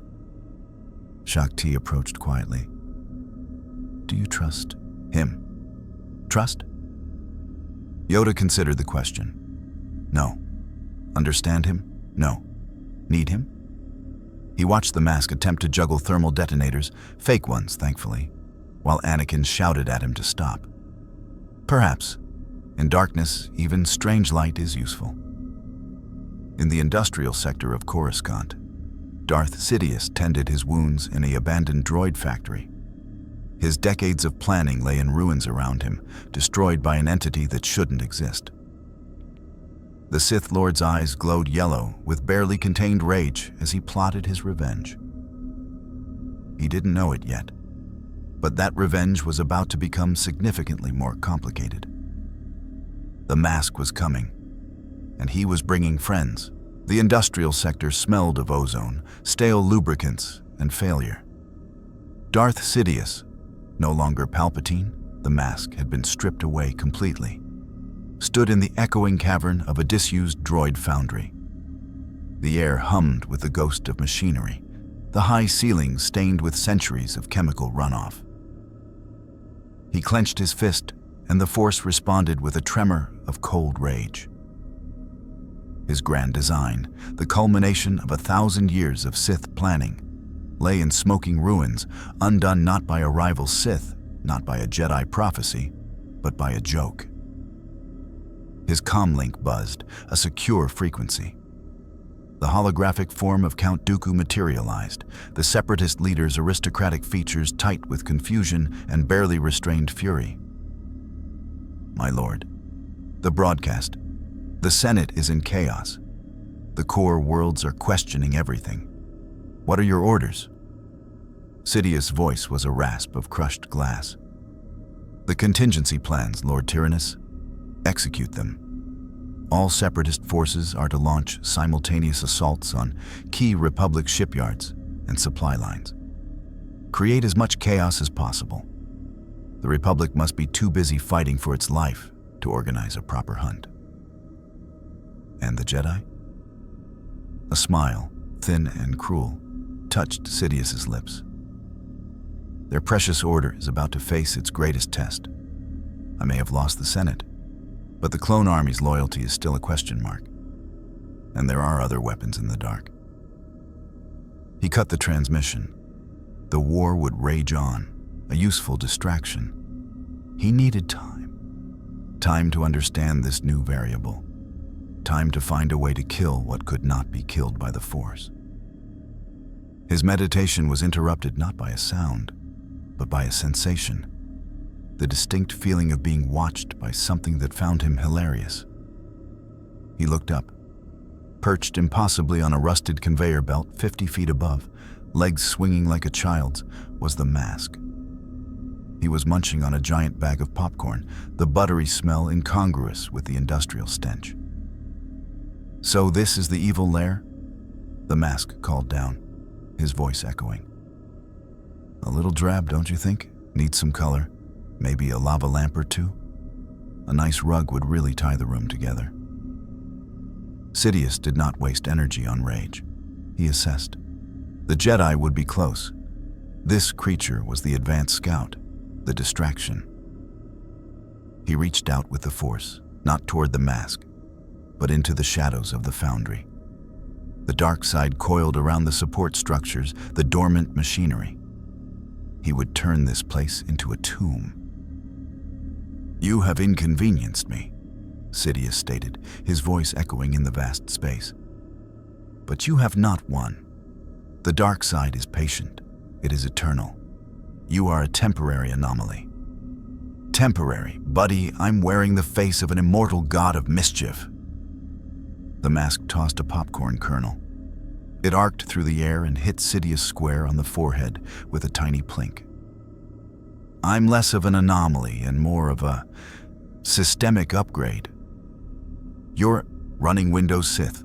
I'm macOS Chaos. We're just not compatible. At that moment, the main blast doors slid open with a groan. Anakin and Obi-Wan entered, lightsabers ignited, flanked by Commander Cody and a squad of clone troopers, their helmets off, a white bandage patch visible on each of their temples where the inhibitor chips had been freshly removed. Chancellor, Obi-Wan said, the title of formality that now tasted like ash. It's over. Surrender. Sidious laughed, the sound scraping the walls. You are too late, Jedi. The gears are already in motion. He raised his hands. The dark side erupted from him, not as lightning, but as telekinetic fury. Entire sections of the ceiling tore free, raining durasteel and machinery down toward the Jedi and clones. The clones scattered with trained precision. Anakin and Obi-Wan moved as one, their lightsabers becoming blurs as they deflected the larger chunks. But the attack wasn't aimed to kill them. It was aimed to separate them, to create chaos. The mask watched the debris fall and sighed. Always with the property damage. He snapped his fingers. The falling debris transformed in midair. Giant chunks of metal became giant rubber balls, bouncing harmlessly around the foundry with cheerful boing-boing sounds. A massive I-beam became a giant inflatable hammer that bonked a startled clone trooper on the head before deflating with a sad squeak. Sidious stared, his control slipping for a fraction of a second. His connection to the dark side was profound, a well of power that bent reality to his will through strength, pain, and domination. This was something else. It didn't bend reality. It asked reality to please step aside for a moment while it told a better joke. Enough of this farce. Sidious ignited his lightsaber and leapt, not at the Jedi, but at the mask. He moved with the speed of the dark side, a crimson blur. The mask didn't move. He just pulled out a giant red handkerchief from his sleeve. Sidious's lightsaber pierced it and kept going, emerging from the other side, still a lightsaber. But the mask was now holding the empty handkerchief, the hole smoking. He looked at it, then at Sidious, and tisked. You ruined it. That was my favorite getting stabbed by a Sith Lord handkerchief. He tossed it aside, and it turned into a dove that flew away, chirping angrily. Anakin and Obi-Wan used the distraction. They attacked from both sides, their blue blades weaving a net of light around the Sith Lord. Sidious parried them easily, his Form 7 mastery turning their combined assault into a deadly dance. He was toying with them, his attention split between the duel and the green-faced nuisance. Cody, flank him, Anakin shouted, disengaging for a moment. The clone commander and his men moved with flawless discipline, setting up firing positions. But before they could shoot, Sidious gestured. The dark side gripped the troopers, lifting them off their feet and hurling them against the far wall. The mask winced. Hey, no fair picking on the guys who just had brain surgery. He pointed a finger at Sidious. Tag, you're it. He vanished from the conveyor belt and reappeared directly behind Sidious, tapping him on the shoulder. When the Sith Lord spun, lightsaber raised, the mask was back on the conveyor, blowing a raspberry. The sheer, undignified absurdity of it broke something in Sidious's millennia-deep composure. A scream of pure, unfiltered hatred tore from his throat, and he unleashed a wave of force energy so potent it ripped the plating from the floor and shredded the remaining machinery. This wasn't an attack. It was a tantrum given cosmic power. Obi-Wan was thrown back, skidding across the floor. Anakin barely held his ground, his boots carving grooves in the metal. The clone troopers were pinned. The mask, standing in the epicenter of the blast, simply let it wash over him. His zoot suit ruffled dramatically, his hair blew back, and when it was over, he was holding a small sign that read, "Windy, isn't it?" Sidious's rage crystallized into something cold and tactical. He couldn't hurt this thing, but he could hurt what it seemed to care about. His yellow eyes fixed on Obi-Wan, struggling to rise. With a vicious yank of the Force, he dragged the Jedi Master toward him, lifting him into the air, a hand outstretched to crush his windpipe. "No," Anakin roared, charging. The mask's grin vanished. The manic light in his eyes dimmed, replaced by something colder. "Okay," he said, his voice losing its cartoonish edge. "Not cool." He didn't snap his fingers. He didn't pull out a prop. He simply looked at the stream of dark side energy connecting Sidious to Obi-Wan. And he willed it to be something else. The Force grip holding Obi-Wan didn't break. It transformed. Instead of crushing pressure, Obi-Wan felt a gentle, supportive lift. He was lowered carefully to the ground, a giant, invisible hand giving him a comforting pat on the back before dissipating. A tiny, glowing cartoon heart floated from Obi-Wan's chest toward Sidious before popping with a plink. Sidious stared at his own empty hand, then at the mask. For the first time, true, cold fear seeped through his hatred. This creature didn't just resist the Force, it could redefine it. It could turn the dark side's ultimate expression of domination into a greeting card sentiment. "What are you?" Sidious whispered. The question ripped from him. The mask's grin returned, but it was different now. Knowing, ancient, and terrifying. "I'm the punchline, Sheev, and your story just stopped being funny." He took a step forward. Sidious took a step back. The greatest Sith Lord in a millennium, the architect of a galactic war, was being paced back by a being in a zoot suit. "You think you understand power," the mask said, his voice echoing oddly. "You think it's about control, about fear, about bending the universe to your will? That's kids' stuff. Real power." He gestured around the foundry. The rust vanished. The grime disappeared. The broken machinery reassembled itself, not into weapons, but into whimsical Rube Goldberg-esque contraptions that did nothing but pour tea and play tiny symphonies. It was about reminding the universe that it doesn't have to be so serious all the time. Sidious saw his opening. The creature was monologuing. He reached out not to attack, but to the minds of the clone troopers. A subtle, insidious whisper, a last resort command buried even deeper than Order 66. "Kill the Green One." The clones' eyes glazed over. They raised their blasters, turning toward the mask. Anakin saw it. "Cody, no!" But the mask just sighed, a sound of profound disappointment. "See? This is why nobody invites you to parties." He snapped his fingers. The clone troopers' blasters turned into bouquets of flowers. Their armor turned into brightly colored party hats and oversized floppy shoes. They looked at each other in confusion, then began to slip and slide on the suddenly polished floor, collapsing into a heap of harmless, comical clumsiness. The last of Sidious's options evaporated.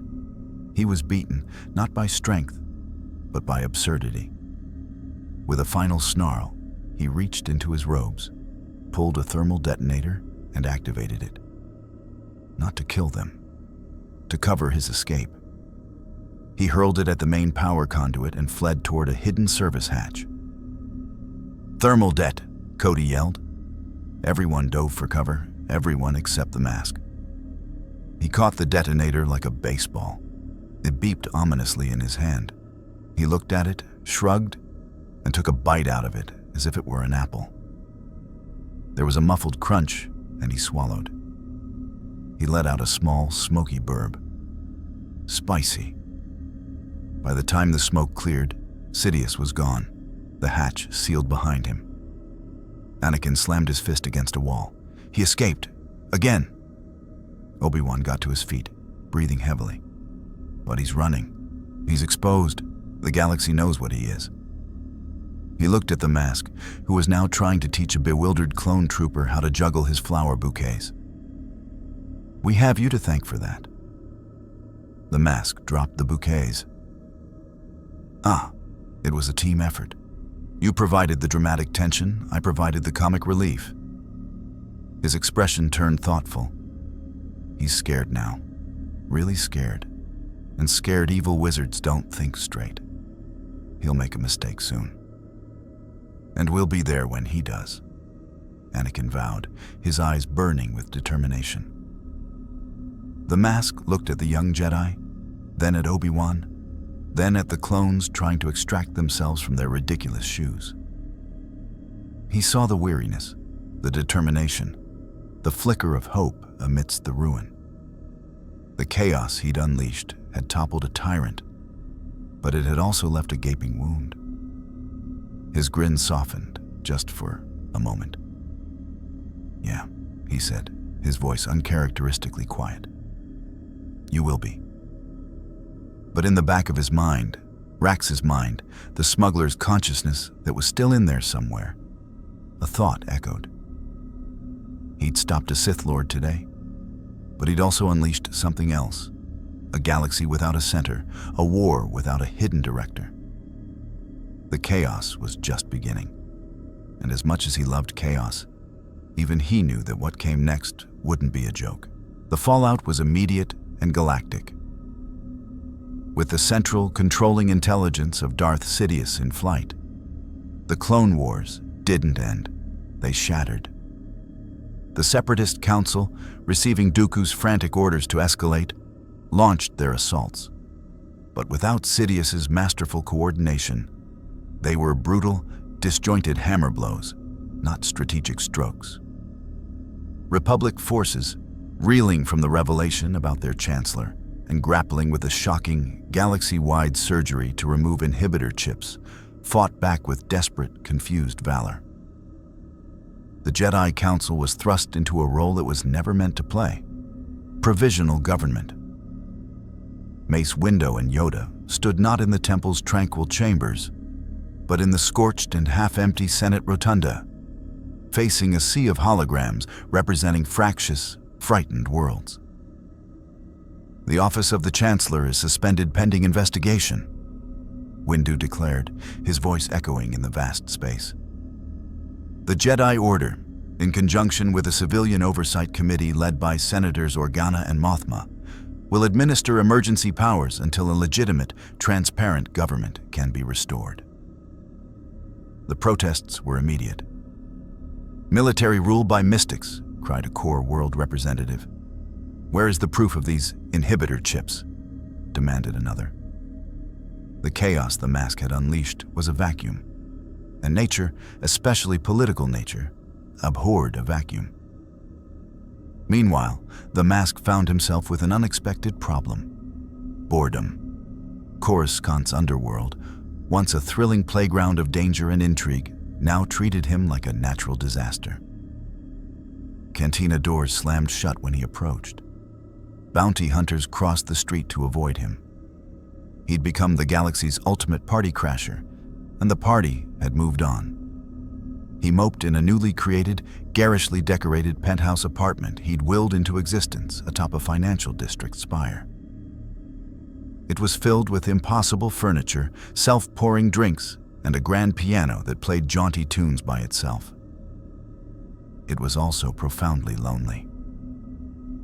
This is the problem with saving the day, he complained to a potted plant he'd given a face. Everyone gets all serious and rebuilding and accountability. Where's the fun? The whimsy? The plant blew a raspberry at him, its leaves drooping. His communicator buzzed, a secure Jedi channel. It was Obi-Wan. We have a situation.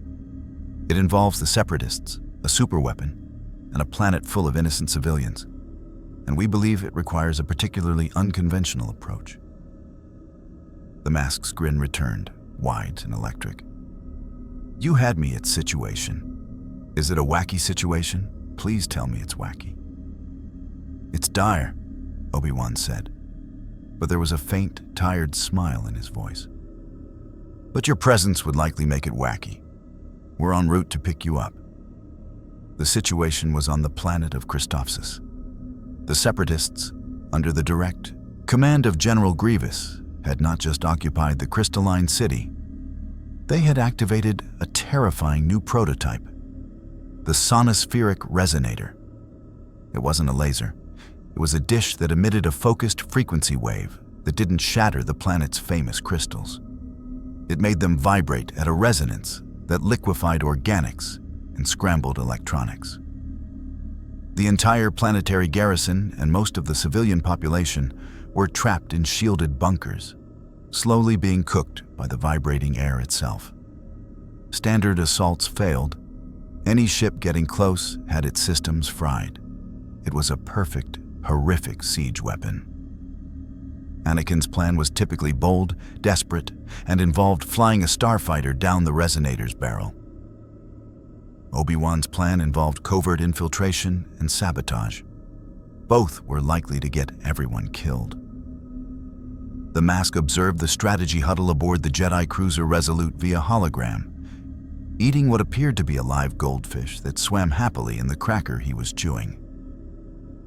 So, let me get this straight, he said, swallowing. Big spinny dish makes the sky angry. Your laser swords can't reach it, and you're all arguing about which heroic suicide mission to pick? We are evaluating tactical options, Mace Windu said stiffly from the temple. Evaluating, right. The mask leaned into the pickup. Here's my tactical option. I go down there and give Mr. Coffee Cough Cough a makeover he'll never forget. General Grievous is a lethal cyborg, not a vanity project, Obi-Wan cautioned. Everything's a vanity project if you're brave enough. The mask winked. Besides, you need the resonator turned off, not blown up, right? Can't have the big kaboom liquefy the people you're saving. This calls for finesse, for panache, for a musical number. Anakin buried his face in his hands.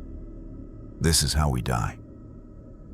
Minutes later, a single escape pod, painted in gaudy polka dots, jettisoned from the Resolute and streaked toward the shimmering, resonant haze enveloping Christophsis' capital. Inside, the mask wore a tailored pressure suit that inexplicably had sequins. As the pod entered the disruptive field, its systems should have failed. Instead, the control panel sprouted flowers, and the descent trajectory became a smooth, looping roller coaster ride accompanied by circus music. He crash-landed not with an explosion, but with a gentle poof of confetti right in the central plaza before the Separatist command center. Battle droids swiveled their heads. Roger, Roger, The lead droid's sentence was cut off as its blaster turned into a rubber chicken. It looked at the weapon, confused, then clucked in surprise. Hello, boys, the mask called, stepping out. I'm here for the tour. I hear you've got a lovely sonic dish and a severe case of poor life choices. Alarms blared. Droids by the dozens marched out. The mask sighed.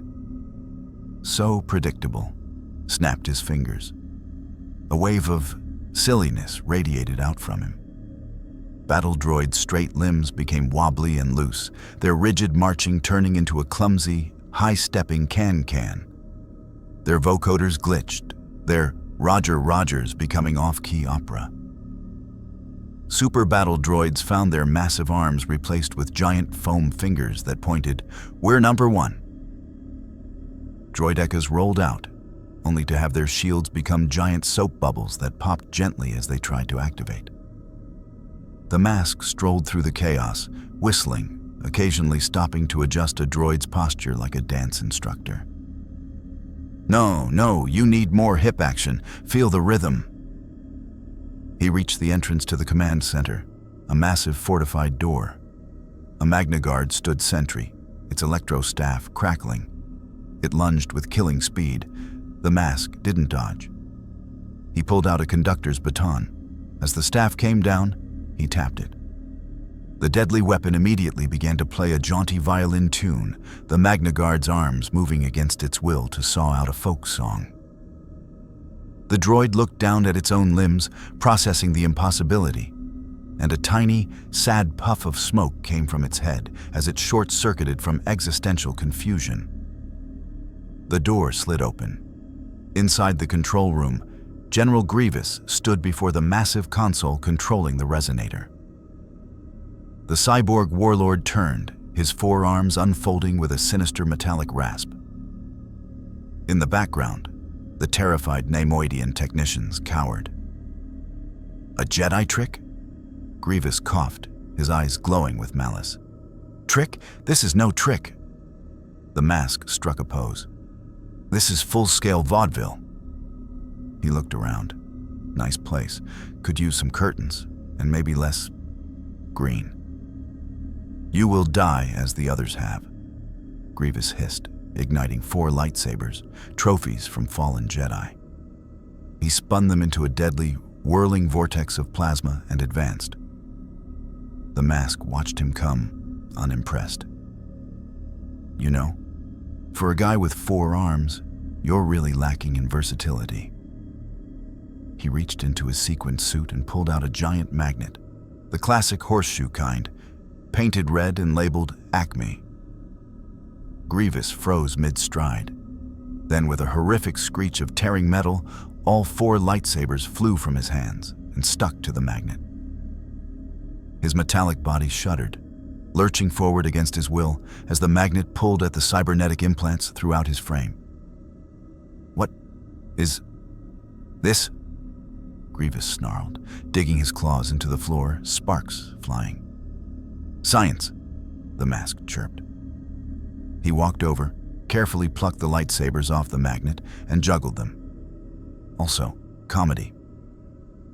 He tossed the magnet aside, and it turned into a bouquet that offered itself to a stunned Neimoidian. Grievous, freed from the pull, stumbled back, his confidence shattered. He was a creature of terror, of superior strength and speed. He had no framework for this. He lunged with a clawed hand, aiming to crush the mask's skull. The mask caught the hand. With his other hand, he produced a giant pair of novelty glasses with eyeballs on springs. He placed them carefully on Grievous's face.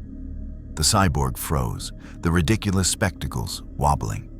He let out a roar of pure, undiluted frustration and ripped them off, crushing them. But the moment of vulnerability was all that was needed. Now, the mask said, his voice losing its mirth for a second. About that noise machine. He turned to the console. The Neimoidian technicians fled. The mask cracked his knuckles, then began typing furiously. But he wasn't inputting codes. He was drawing a smiley face on the touch screen. The resonator's frequency shifted. The deadly, building-shaking hum outside didn't stop. It transformed. It became a bass-heavy, funky disco beat. The shimmering haze over the city turned into a swirling, multicolored light show.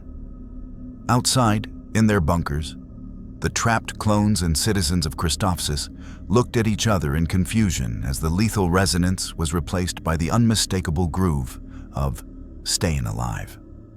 On the Resolute, Anakin, Obi-Wan, and Admiral Yularen stared at the sensor displays. The resonant frequency has changed, Yularen reported, utterly baffled. It's now emitting a pattern consistent with Corellian pop music from the 70s BBY? Obi-Wan sighed a sigh of deep, profound resignation. That's our signal. The shield is down.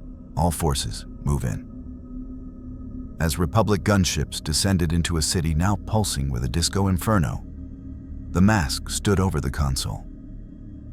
Grievous, seeing his defeat complete, activated a retreat beacon. This is not over, creature. He coughed, backing toward an escape shaft.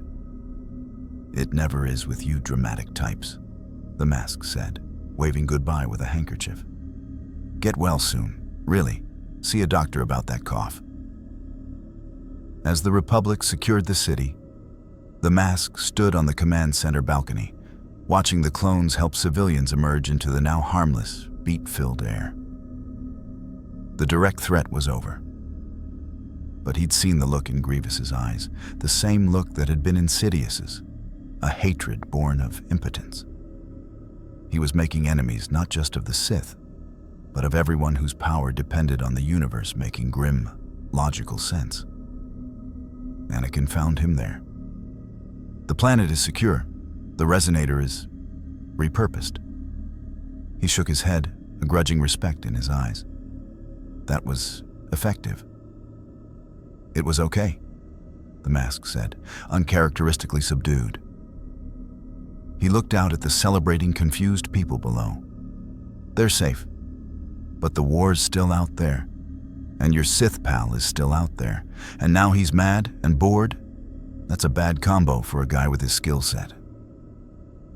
For the first time, Anakin saw past the green face and the manic energy. He saw the smuggler, Rax, a man in over his head, wearing a god as a mask. He saw the weight of the chaos he carried. "What will you do now?" Anakin asked. The mask's grin returned, but it was thoughtful. "I think," he said, "it's time to go freelance. This hero gig is stressful. I hear the Outer Rim has less oversight." He tipped his sequined helmet to Anakin. "Tell Obi-Wan not to be a stranger. And if you ever need a miracle that comes with a laugh track, you know where to find me." Before Anakin could respond, the mask saluted, stepped backwards off the balcony, and vanished into a puff of cartoon smoke before he could hit the ground. When Anakin looked over the edge, there was nothing there but a single whoopee cushion gently deflating. The crisis on Christophsis was over. The mask had won. But as Anakin returned to the Resolute, he couldn't shake the feeling that the most unpredictable weapon in the galaxy had just voluntarily taken itself off the board. And in the shadowy quiet left behind, the old, serious darkness would begin to stir again. The Outer Rim was a tapestry of dust, desperation, and freedom. In the week since Christophsis, the mask had traveled the hyperlanes not as a savior or a weapon, but as a rumor. On Nar Shaddaa, he'd bankrupted a hut by turning his fortune into chocolate coins that melted in the vault. On Pantora, he'd resolved a blood feud by making the warring family's weapons into bouquets until they laughed themselves into a truce. He was a force of chaotic correction, drawn to concentrations of misery like a moth to a flame, leaving bewildered joy in his wake. But the mask was learning a hard lesson. Chaos, once unleashed, cannot be directed. It can only be channeled. And sometimes it flows into places you never intended. He found himself on the desert moon of Concordia, the exiled Mandalorian enclave, drawn by a psychic stench of betrayal and simmering rage that cut through the galaxy's noise. Here the chaos was not of his making, but it was ripe for exploitation.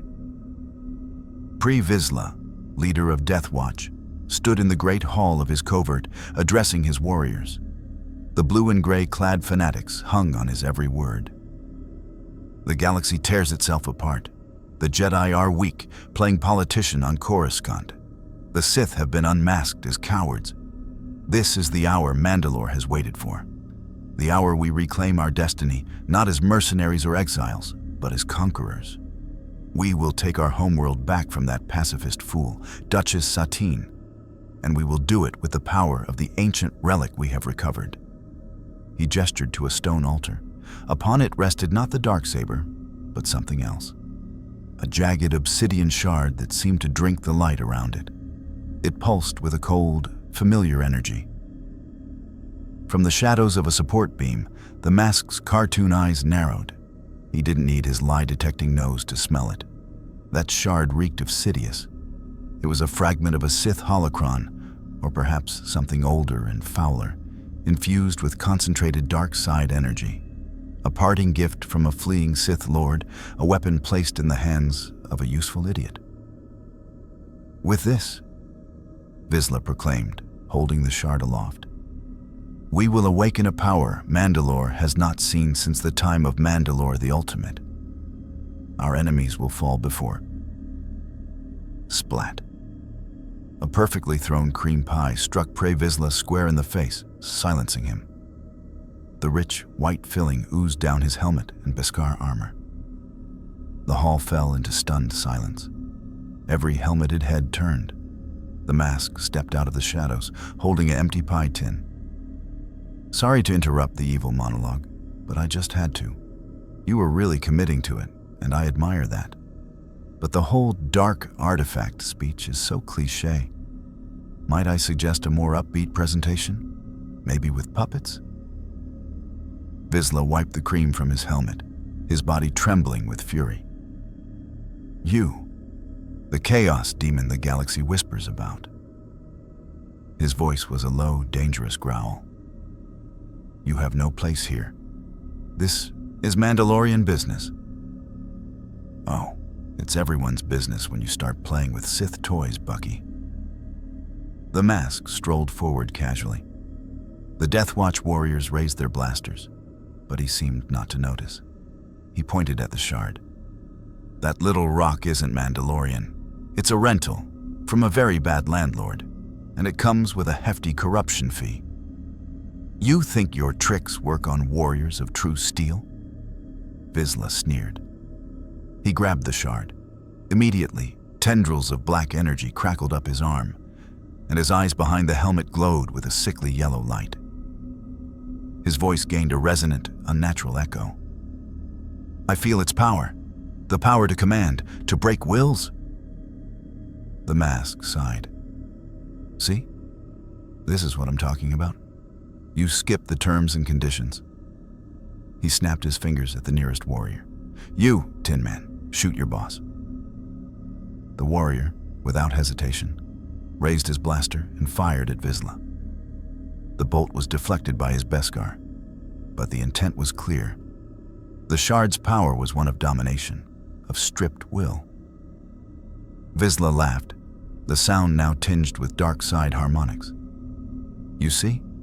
They are mine to command, as all of Mandalore will be, as the galaxy will be." He pointed the shard at the mask. "And you will be the first to bow." A wave of pure dark side energy, amplified and focused by the shard, slammed into the mask. It wasn't an attack of lightning or telekinesis. It was an assault on identity, on self. It was a command from reality itself. Cease. For the first time since donning the mask, Rax Vorian felt a cold spike of genuine fear. Not for his life, that was seemingly inviolate, but for his self. The mad, freewheeling consciousness that was the mask resisted. The cartoon physics held. But the dark side command pressed in, a crushing, nullifying force that sought not to destroy, but to overwrite. To replace "I think, therefore I am" with "You are, because I command it." The mask's green face strained. His form flickered, for a split second showing the terrified face of Rax beneath. The Zoot suit wavered. The air grew heavy, the very light dimming as the shard's power filled the hall. "You are a joke," Vizsla intoned, advancing. "And the galaxy has no place for jokes, only order. My order." The mask gritted his teeth, a cartoonish sweat drop flying from his brow. He was fighting on a battlefield he didn't understand. His power was creation through chaos. This was uncreation through absolute control. They were antithetical forces, and in a direct contest of wills. The one backed by a fragment of a Sith Lord's essence, and the zealotry of a fanatic held a grim, logical advantage. He couldn't joke this away. He couldn't turn it into a banana peel. For the first time, the mask was facing something that could not be rendered absurd, because its very nature was the negation of absurdity. It was tyranny in its purest form. Think, the mask muttered, his form compressing under the pressure. The warriors all had their blasters trained on him, their wills utterly subsumed by Vizsla and the Shard. He was cornered. Then he remembered. A lesson from a different life, a smuggler's lesson. When you can't beat the game, change the rules. When you can't steal the treasure, steal the map. He wasn't fighting the dark side. He was fighting a focus for the dark side, the Shard. With a monumental effort of will that had nothing to do with the Force and everything to do with stubborn, chaotic defiance, the mask stopped trying to resist the command. Instead, he redirected it. He looked past Vizsla, at the Shard itself, and he poured every ounce of his reality-warping power into a single, insane thought. A new rule for the universe to follow. That rock is hilarious. The Shard in Vizsla's hand giggled. A high-pitched, tittering laugh emanated from the obsidian fragment. The tendrils of dark energy recoiled as if burned. The crushing pressure on the mask vanished. Vizsla stared at the Shard in his hand, horrified. What is this? The Shard giggled again, then began to vibrate. It turned a bright, neon pink. Polka dots appeared on its surface. It let out a comical achoo, spraying glitter. "No!" Vizsla roared, trying to drop it, but it was stuck to his hand. The glitter spread, coating his armor in sparkly magenta filigree. The dark side energy wasn't destroyed. It was embarrassed. It fled the object, dissipating into the air with a sound like a deflating balloon. The psychic hold over the Death Watch warriors broke. They blinked, looking around in confusion, their weapons lowering.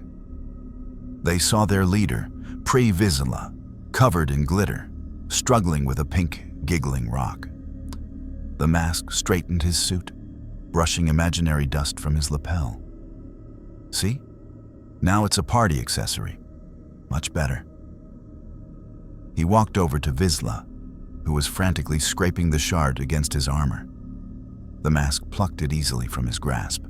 The moment it left Vizsla's hand, it turned back into a dull, inert piece of obsidian. The fight had gone out of the room. The absurdity of the scene had shattered the dark grandeur Vizsla had built. A warrior in the back snorted, trying to suppress a laugh. Then another. Soon, the great hall of Death Watch echoed not with chants of conquest, but with the helpless, incredulous laughter of hardened warriors, seeing their fanatical leader defeated by glitter. Vizsla stood humiliated, his authority melted away by ridicule. He pointed a trembling finger at the mask. You have made an enemy of all Mandalore." "Nah," the mask said, pocketing the now harmless Shard. "Just the boring, evil parts." He addressed the warriors. "You lot wanted power? Purpose? Go get it without the evil space rock, or don't. But this?" He gestured at the glittery Vizsla. "This is what happens when you take shortcuts with the dark side. You end up looking ridiculous." He turned to leave, then paused. "Oh, and a message from your landlord?" His voice dropped, and for a second, it wasn't the mask's voice, but a perfect, chilling imitation of Darth Sidious's rasp. "The tool has failed. Dispose of it." The mask winked and vanished in his customary puff of smoke, leaving a sputtering, glitter-coated Vizsla and a Death Watch whose crusade had just lost all its sinister momentum. Outside, on the wind-swept plains of Concordia, the mask looked at the Sith Shard in his hand. The encounter had shaken him. It had shown him a limit, a vulnerability. There were forces in this galaxy that could not be out-joked, only outmaneuvered. Sidious wasn't just throwing armies at him. He was testing him, probing for weaknesses with poisoned gifts. He crushed the Shard in his fist. It dissolved into harmless sand. But the lesson remained. He had entered this galaxy as an accident, a tourist of chaos. He was becoming something else, a player in a game whose rules kept changing.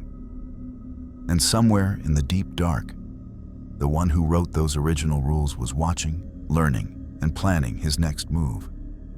The laughter was still his weapon. But for the first time, the mask wondered if it would be enough. The call came not through official channels, but as a whisper on the criminal networks the mask had once frequented. It was a name, a place, and a promise. Borgo Prime, the Crimson Mercy Cantina. Ask for the Collector. He has answers about the face you wear. It was a trap. It was so obviously a trap, it might as well have been wrapped in a bow with a card that read, "Danger." And that, the mask decided, was exactly what made it irresistible. Someone, Sidious most likely, was done testing. They were aiming to spring the jaws. Borgo Prime was a smuggler's moon in the corporate sector, a place where legality was a flexible concept and privacy was the only true currency. The Crimson Mercy was its beating heart, a sprawling multi-level den of iniquity where deals were made in shadowed booths and forgotten in neon-lit stupors. The mask didn't sneak in. He made an entrance. The cantina's heavy doors burst open to reveal not a patron, but a full marching band. A spectral one, playing a triumphant, brassy fanfare that he conducted with wild enthusiasm as he strutted inside. Conversations died. Deeser froze halfway to lips. A dozen species of scum and villainy stared. "Don't mind me," he announced, the band vanishing with a pop. "Just here for a quick meeting with a mysterious collector. Probably gonna get ambushed, maybe poisoned, definitely monologued at. You know, Tuesday stuff." He sauntered to the bar, where a nervous grand bartender was polishing a glass with trembling hands. "I'll have a glass of your finest sparkling water, and some peanuts. The ambushers get hungry too, you know." From a shadowed booth in the rear, a figure emerged. He was humanoid, clad in expensive, understated robes, his face obscured by a deep hood. His presence didn't scream danger, it whispered of calculated wealth and cold curiosity. This was the Collector. "Your theatrics are unnecessary," the Collector said, his voice a smooth, cultured baritone. "I am a man of business, not conflict. Conflict's more fun, but business works too." The mask hopped onto a bar stool, his legs swinging. "So, you know about my face? Spill the beans. Or the secrets, whichever is metaphorically appropriate." The Collector gestured to his booth. "A more private discussion, if you please." The mask followed, plopping down opposite him. The Collector didn't remove his hood. "The artifact you wear. It is not of this galaxy. Its energy signature is unique, a form of narrative instability made manifest. I have studied such phenomena. I believe I know its origin point." The mask leaned forward, his cartoon eyes glinting. "Go on." "The rift that brought you here was not random. It was a weakness between realities, pulled taut by a concentrated burst of dark side energy. A ritual, performed by a practitioner of the Sith Arcane. You were not an accident. You were summoned. A chaotic variable introduced into a calculated equation to see if the equation could withstand it." The words landed with the weight of truth. The mask remembered the feeling of the tear in reality. The color of madness, yes, but also a sense of direction, of purpose. "Why?" the mask asked, his voice uncharacteristically flat. "To study you, to understand a power outside the Force, and if possible, to control it." The Collector steepled his fingers. "My employer believes control is now impossible. Containment, however, may still be feasible. Your employer being Sheev I Love Lightning Palpatine." The Collector didn't confirm or deny.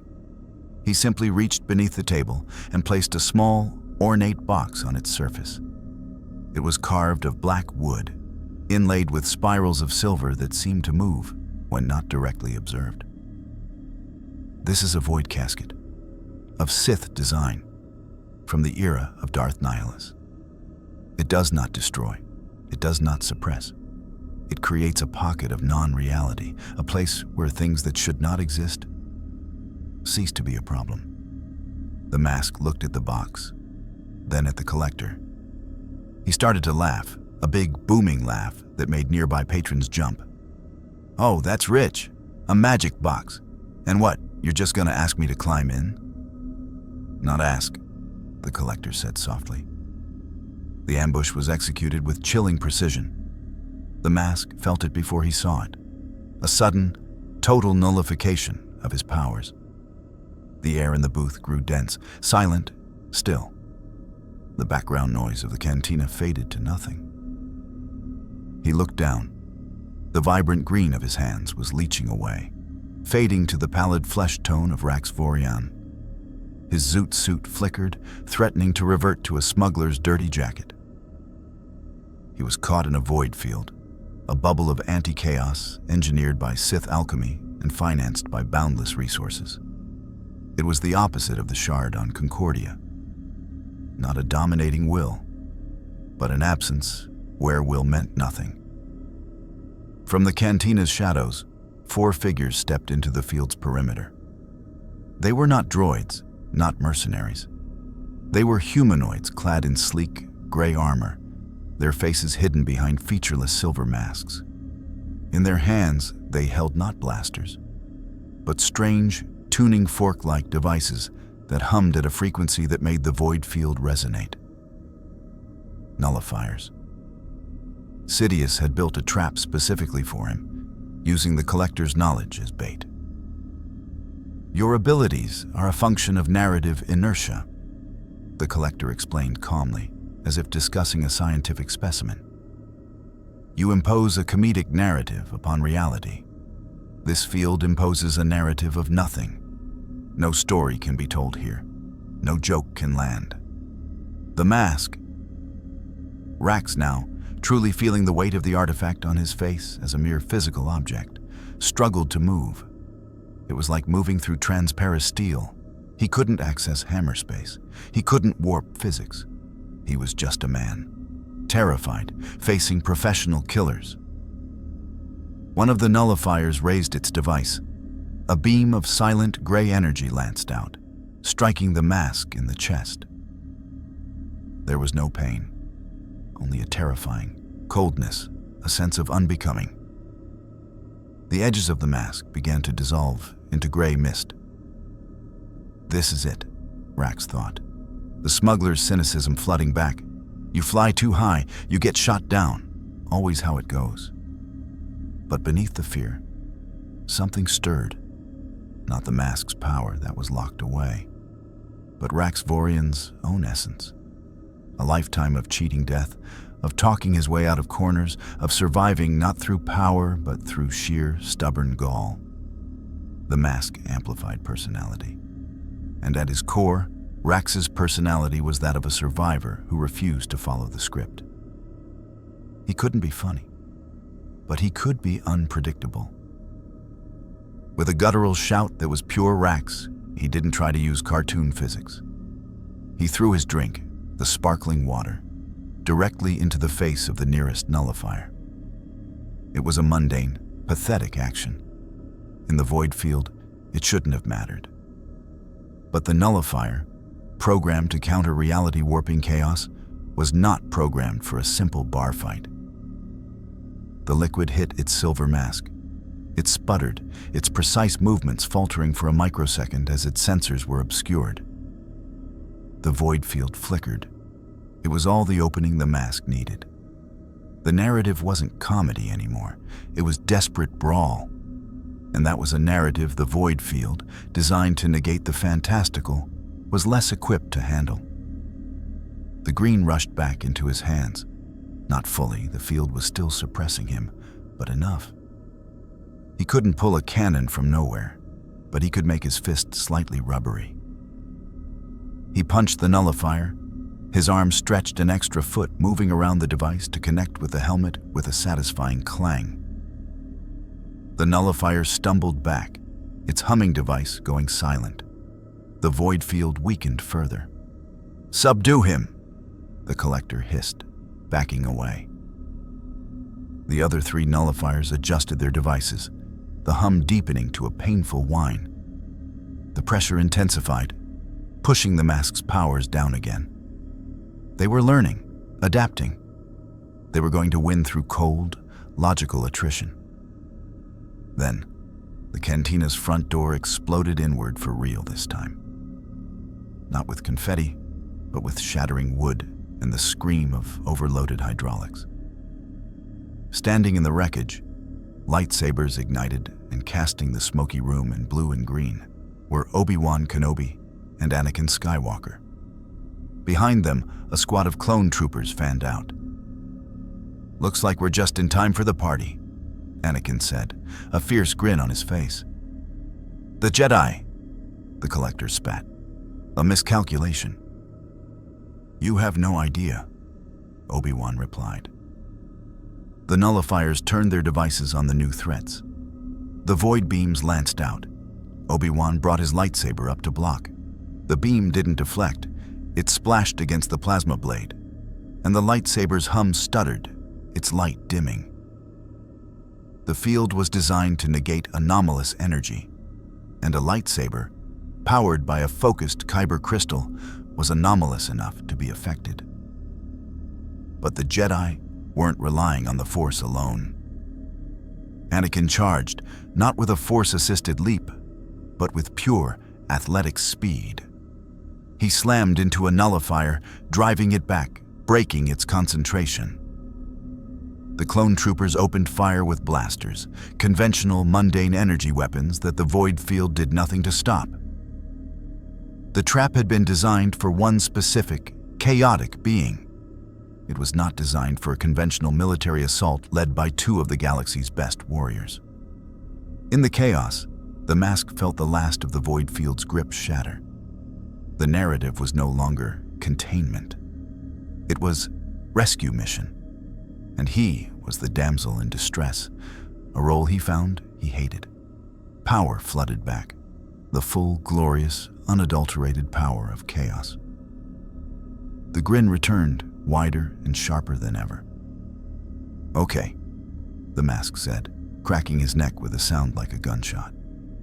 "My turn." The remaining nullifiers didn't stand a chance. One found its device turned into a giant lollipop. Another was suddenly wearing a frilly pink tutu over its armor. The third simply vanished, replaced by a confused-looking Minoc that chirped and flew into the rafters. The collector was trying to flee out a back exit. The mask appeared in front of him, leaning against the doorframe. "Leaving so soon? But we were just getting to the part where you tell me who you really work for." The collector threw back his hood, revealing a face that was startlingly ordinary, except for the cold, yellow Sith eyes that now burned with fury. It was a face dancer, a shapeshifter, its true form hidden. "You have won nothing. The knowledge is dispersed. The plan evolves." "Blah, blah, blah," the mask said, and blew a giant bubblegum bubble. It expanded, enveloping the collector's head with a pop, leaving him stuck in a pink, sticky prison. "Talk to the hand," the mask quipped, producing a giant foam hand that gave a thumbs down. The fight was over. The nullifiers were neutralized. The clones secured the cantina. Anakin deactivated his lightsaber, looking at the bizarre scene. "We intercepted a Separatist transmission mentioning a chaos containment operation on Borgo Prime. Figured it had to be you." Obi-Wan approached the mask, his expression serious. "That was a Sith operation. Precise, expensive. They are hunting you specifically." The mask looked at the void casket, still on the table. He picked it up. It was cold, inert now. "They're scared," he said quietly. "And they're smart. They almost had me." He met Obi-Wan's gaze. The usual manic light was tempered by a hard-won understanding. This isn't a game anymore. Not for them. Then maybe, Obi-Wan said, it's time to stop playing alone. The mask considered this. He looked at the casket, then at the two Jedi, who had, against all odds, come for him. The smuggler in him screamed to run, to be free. The being wearing the god of mischief saw a bigger picture, a war that was changing, and a very personal enemy waiting in the shadows. He tossed the void casket over his shoulder. It turned into a shower of black and silver butterflies that fluttered away. "You know what, Obi-Wan?" the mask said, his grin returning, though it now held a determined edge. "You might be onto something." The collector had said he was summoned. That meant Sidious had brought him here. And nobody used the mask as a lab rat and got away with it. It was time to return the favor. The Jedi Temple's highest meditation spire offered a vista of Coruscant that stretched to the curve of the planet. It was here, amidst the whisper of repulsor lift traffic and the distant glow of a million lights, that the final strategy was formed. The war room was not filled with holographic troop deployments or fleet dispositions. It contained only three beings: Yoda, Obi-Wan Kenobi, and the mask. "Summoned, you believe you were," Yoda said, his ears lowered in deep contemplation. "A deliberate act by Sidious." The collector wasn't lying about that, the mask replied. He was uncharacteristically still, leaning against a viewport. He wanted a new variable, something the Jedi couldn't predict. "He got me." A sharp, humorless grin. "Joke's on him."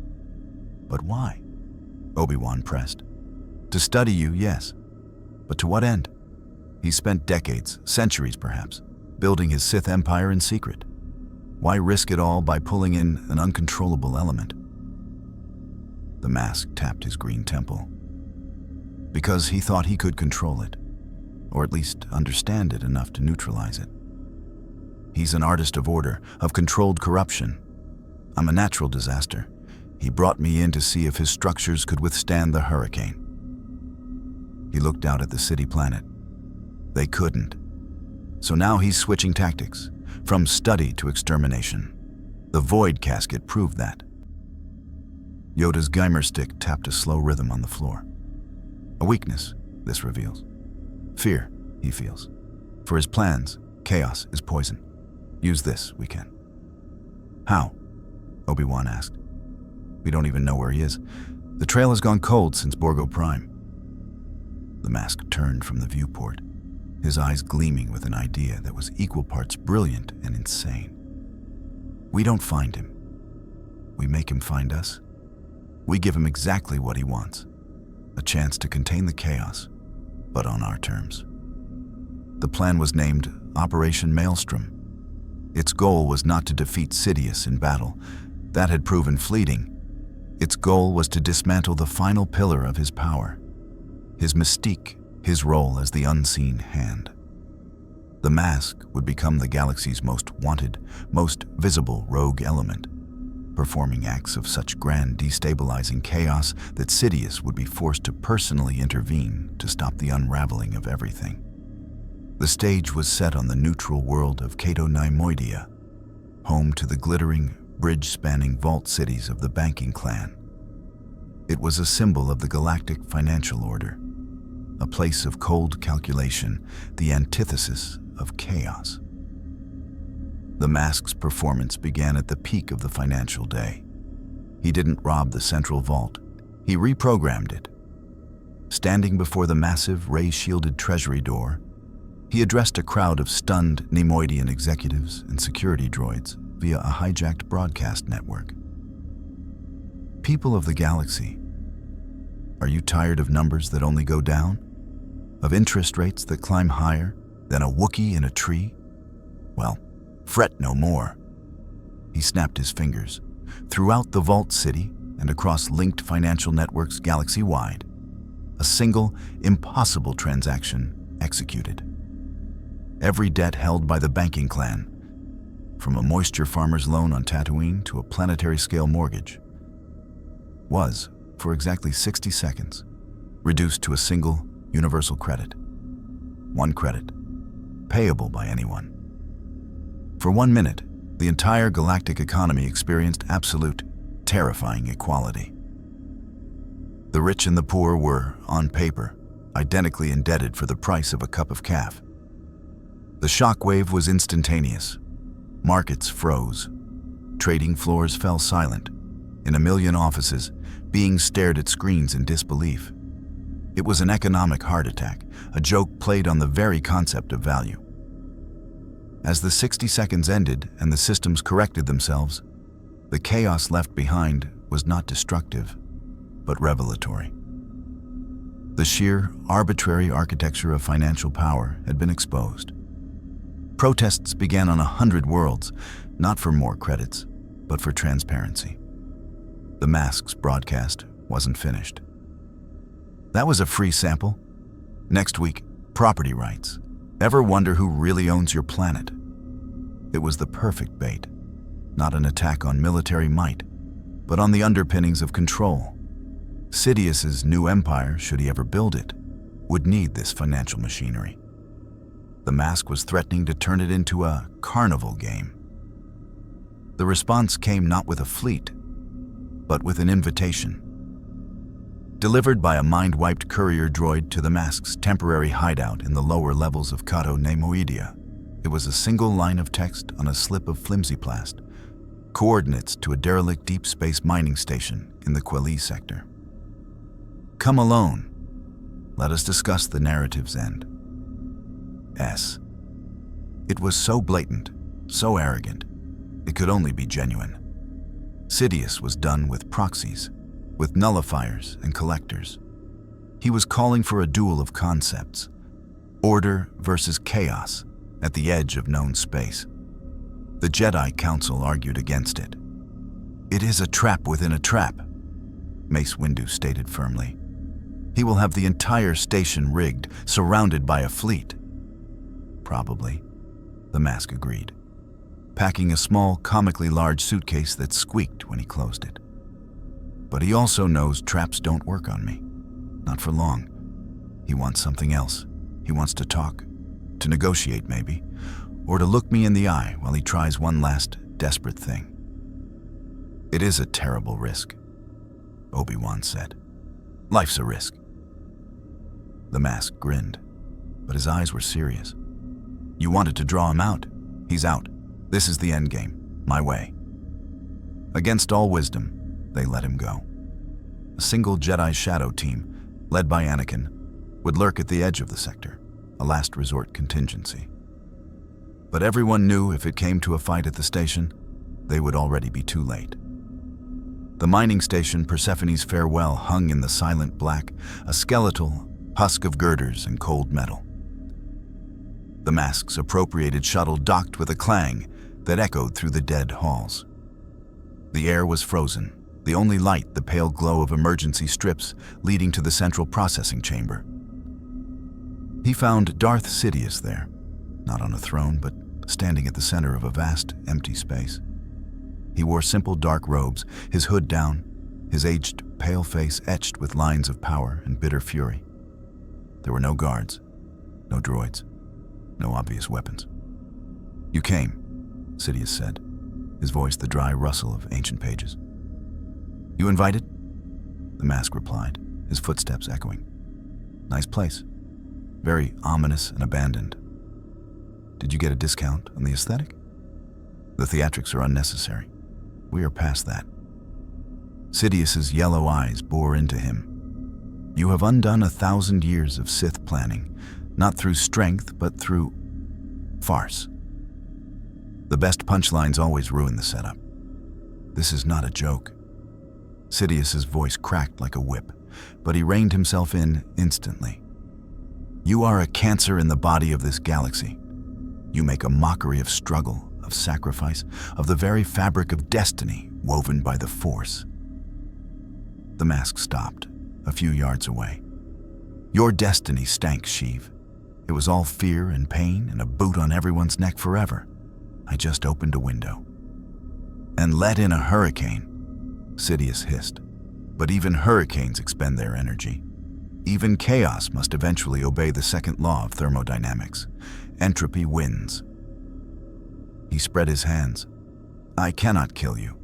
I have accepted this, but I can offer you a choice. I love choices. Do I get a door number 3? You return to where you came from, Sidious said, his voice dropping to a compelling, hypnotic rasp. Even without the force affecting him, the sheer intensity of the offer was palpable. I have studied the rift that brought you. I can reopen it. I can send you home. You can be normal again. Rax Vorian, with no debt, no mask, no responsibility, a clean slate, in your own world.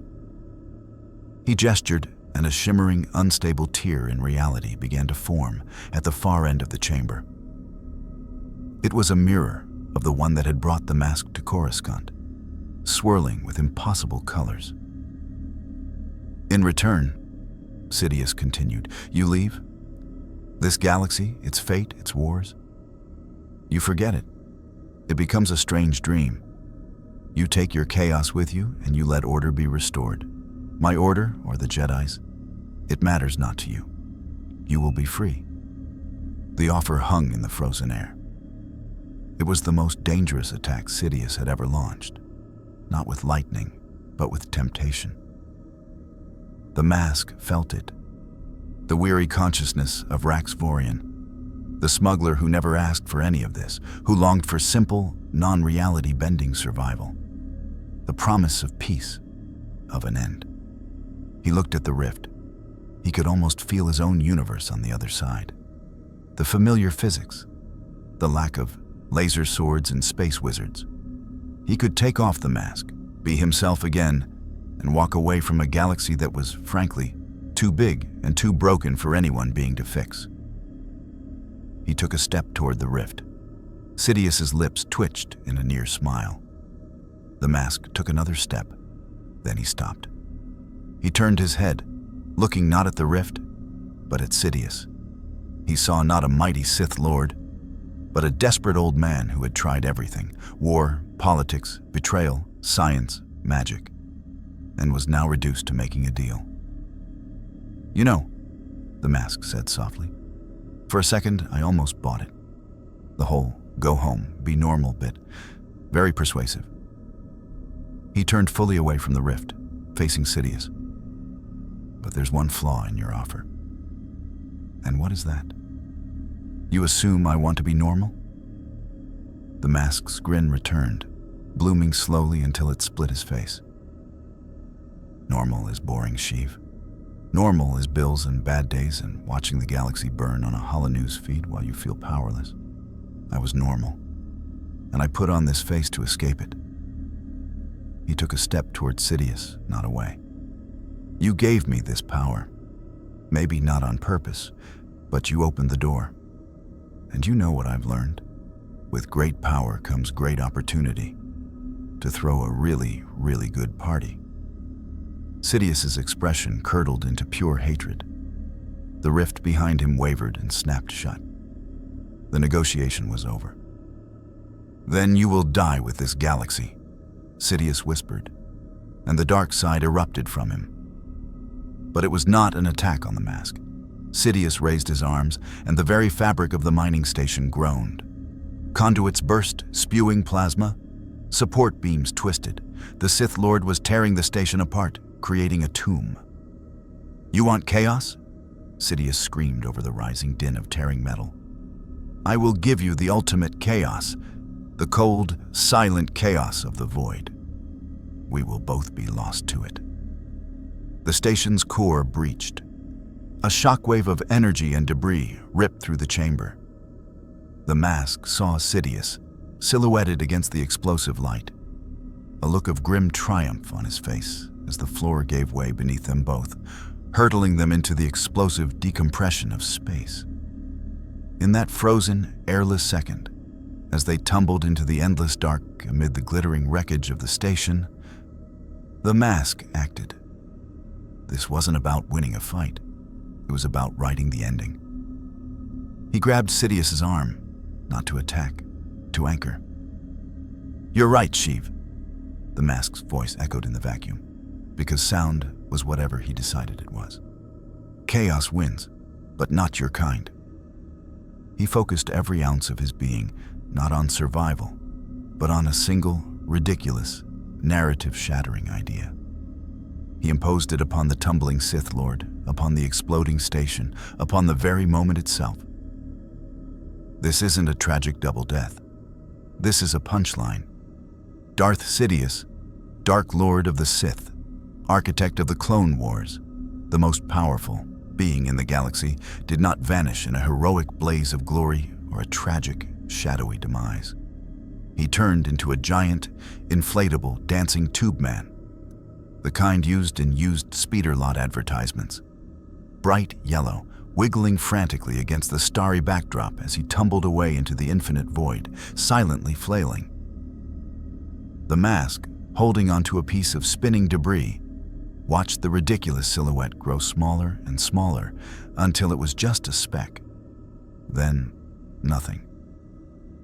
He couldn't kill Sidious, but he could ensure that if the Sith Lord ever somehow survived, found his way back, and tried to reclaim his throne, he would have to explain the dancing tube man. It was the ultimate humiliation, a fate worse than death for a being of such monumental pride. With a final, weary snap of his fingers, the mask summoned a tiny, cartoon life pod, a literal barrel with a star painted on it, and climbed inside. The barrel shot off toward the edge of the sector, where a very confused Anakin Skywalker would soon pick up a distress signal that played circus music. The Sith Lord was gone, not dead, but defanged by absurdity. The war would rage on, but without its hidden conductor. The galaxy was changed, scarred, but open. And somewhere in the infinite cosmos, a bright yellow tube man tumbled silently through the void. A monument to the day chaos looked order in the eye and made it ridiculous. The Clone Wars did not end with a signature on a treaty, but with a slow, painful unraveling. The central cancer had been excised, not with a surgeon's precision, but with a bombastic, public, and deeply embarrassing act of cosmic slapstick. Darth Sidious was gone, his grand design reduced to a punchline whispered in cantinas across the galaxy. "Did you hear?" He turned into a balloon and flew away. Without their hidden architect, the Separatist Confederacy fractured. Count Dooku, deprived of his master's guidance and facing a republic now led by a provisional Jedi Senate Council committed to radical transparency, found his support evaporating. The war sputtered into a series of negotiated surrenders and local insurgencies, a messy end to what was meant to be a clean, galactic conquest. On Coruscant, the rebuilding was chaotic, contentious, and alive. The Jedi, forever changed, stepped back from their role as generals. With the inhibitor chips removed, the clone troopers were given a choice: citizenship, a continuing role in a newly reformed Republic Defense Force, or an honorable discharge. Many chose to stay, fighting now for an ideal they could finally understand, alongside the Jedi who had become their brothers rather than their commanders. The mask did not stay for the victory parades. He was seen occasionally, turning a pirate fleet's weapons into bouquets over Corellia, mediating a dispute on Mon Cala with a stand-up routine that had both sides laughing too hard to fight, leaving a trail of solved problems and bewildered bureaucrats in his wake. He had become a legend, a folk hero, and a profound nuisance to anyone who believed power should be solemn. He had not chosen a side in the Star Wars galaxy. He had chosen all sides and none. He was a force of nature, a reminder that in a universe of absolute light and absolute dark, there existed a third option: the technicolor, the absurd, the beautifully, defiantly unpredictable. The Force itself seemed to breathe easier, its future no longer predestined by Sith prophecy. New paths unfurled, uncertain, but free. The Mask's invasion had been an accident, a weapon turned against its wielder, a cosmic joke that saved the galaxy. And as his yellow barrel pod vanished into the hyperlanes, one truth remained, echoing from the deepest cantina to the highest Jedi spire. In the eternal struggle between order and chaos, sometimes the best defense is a really, really good joke.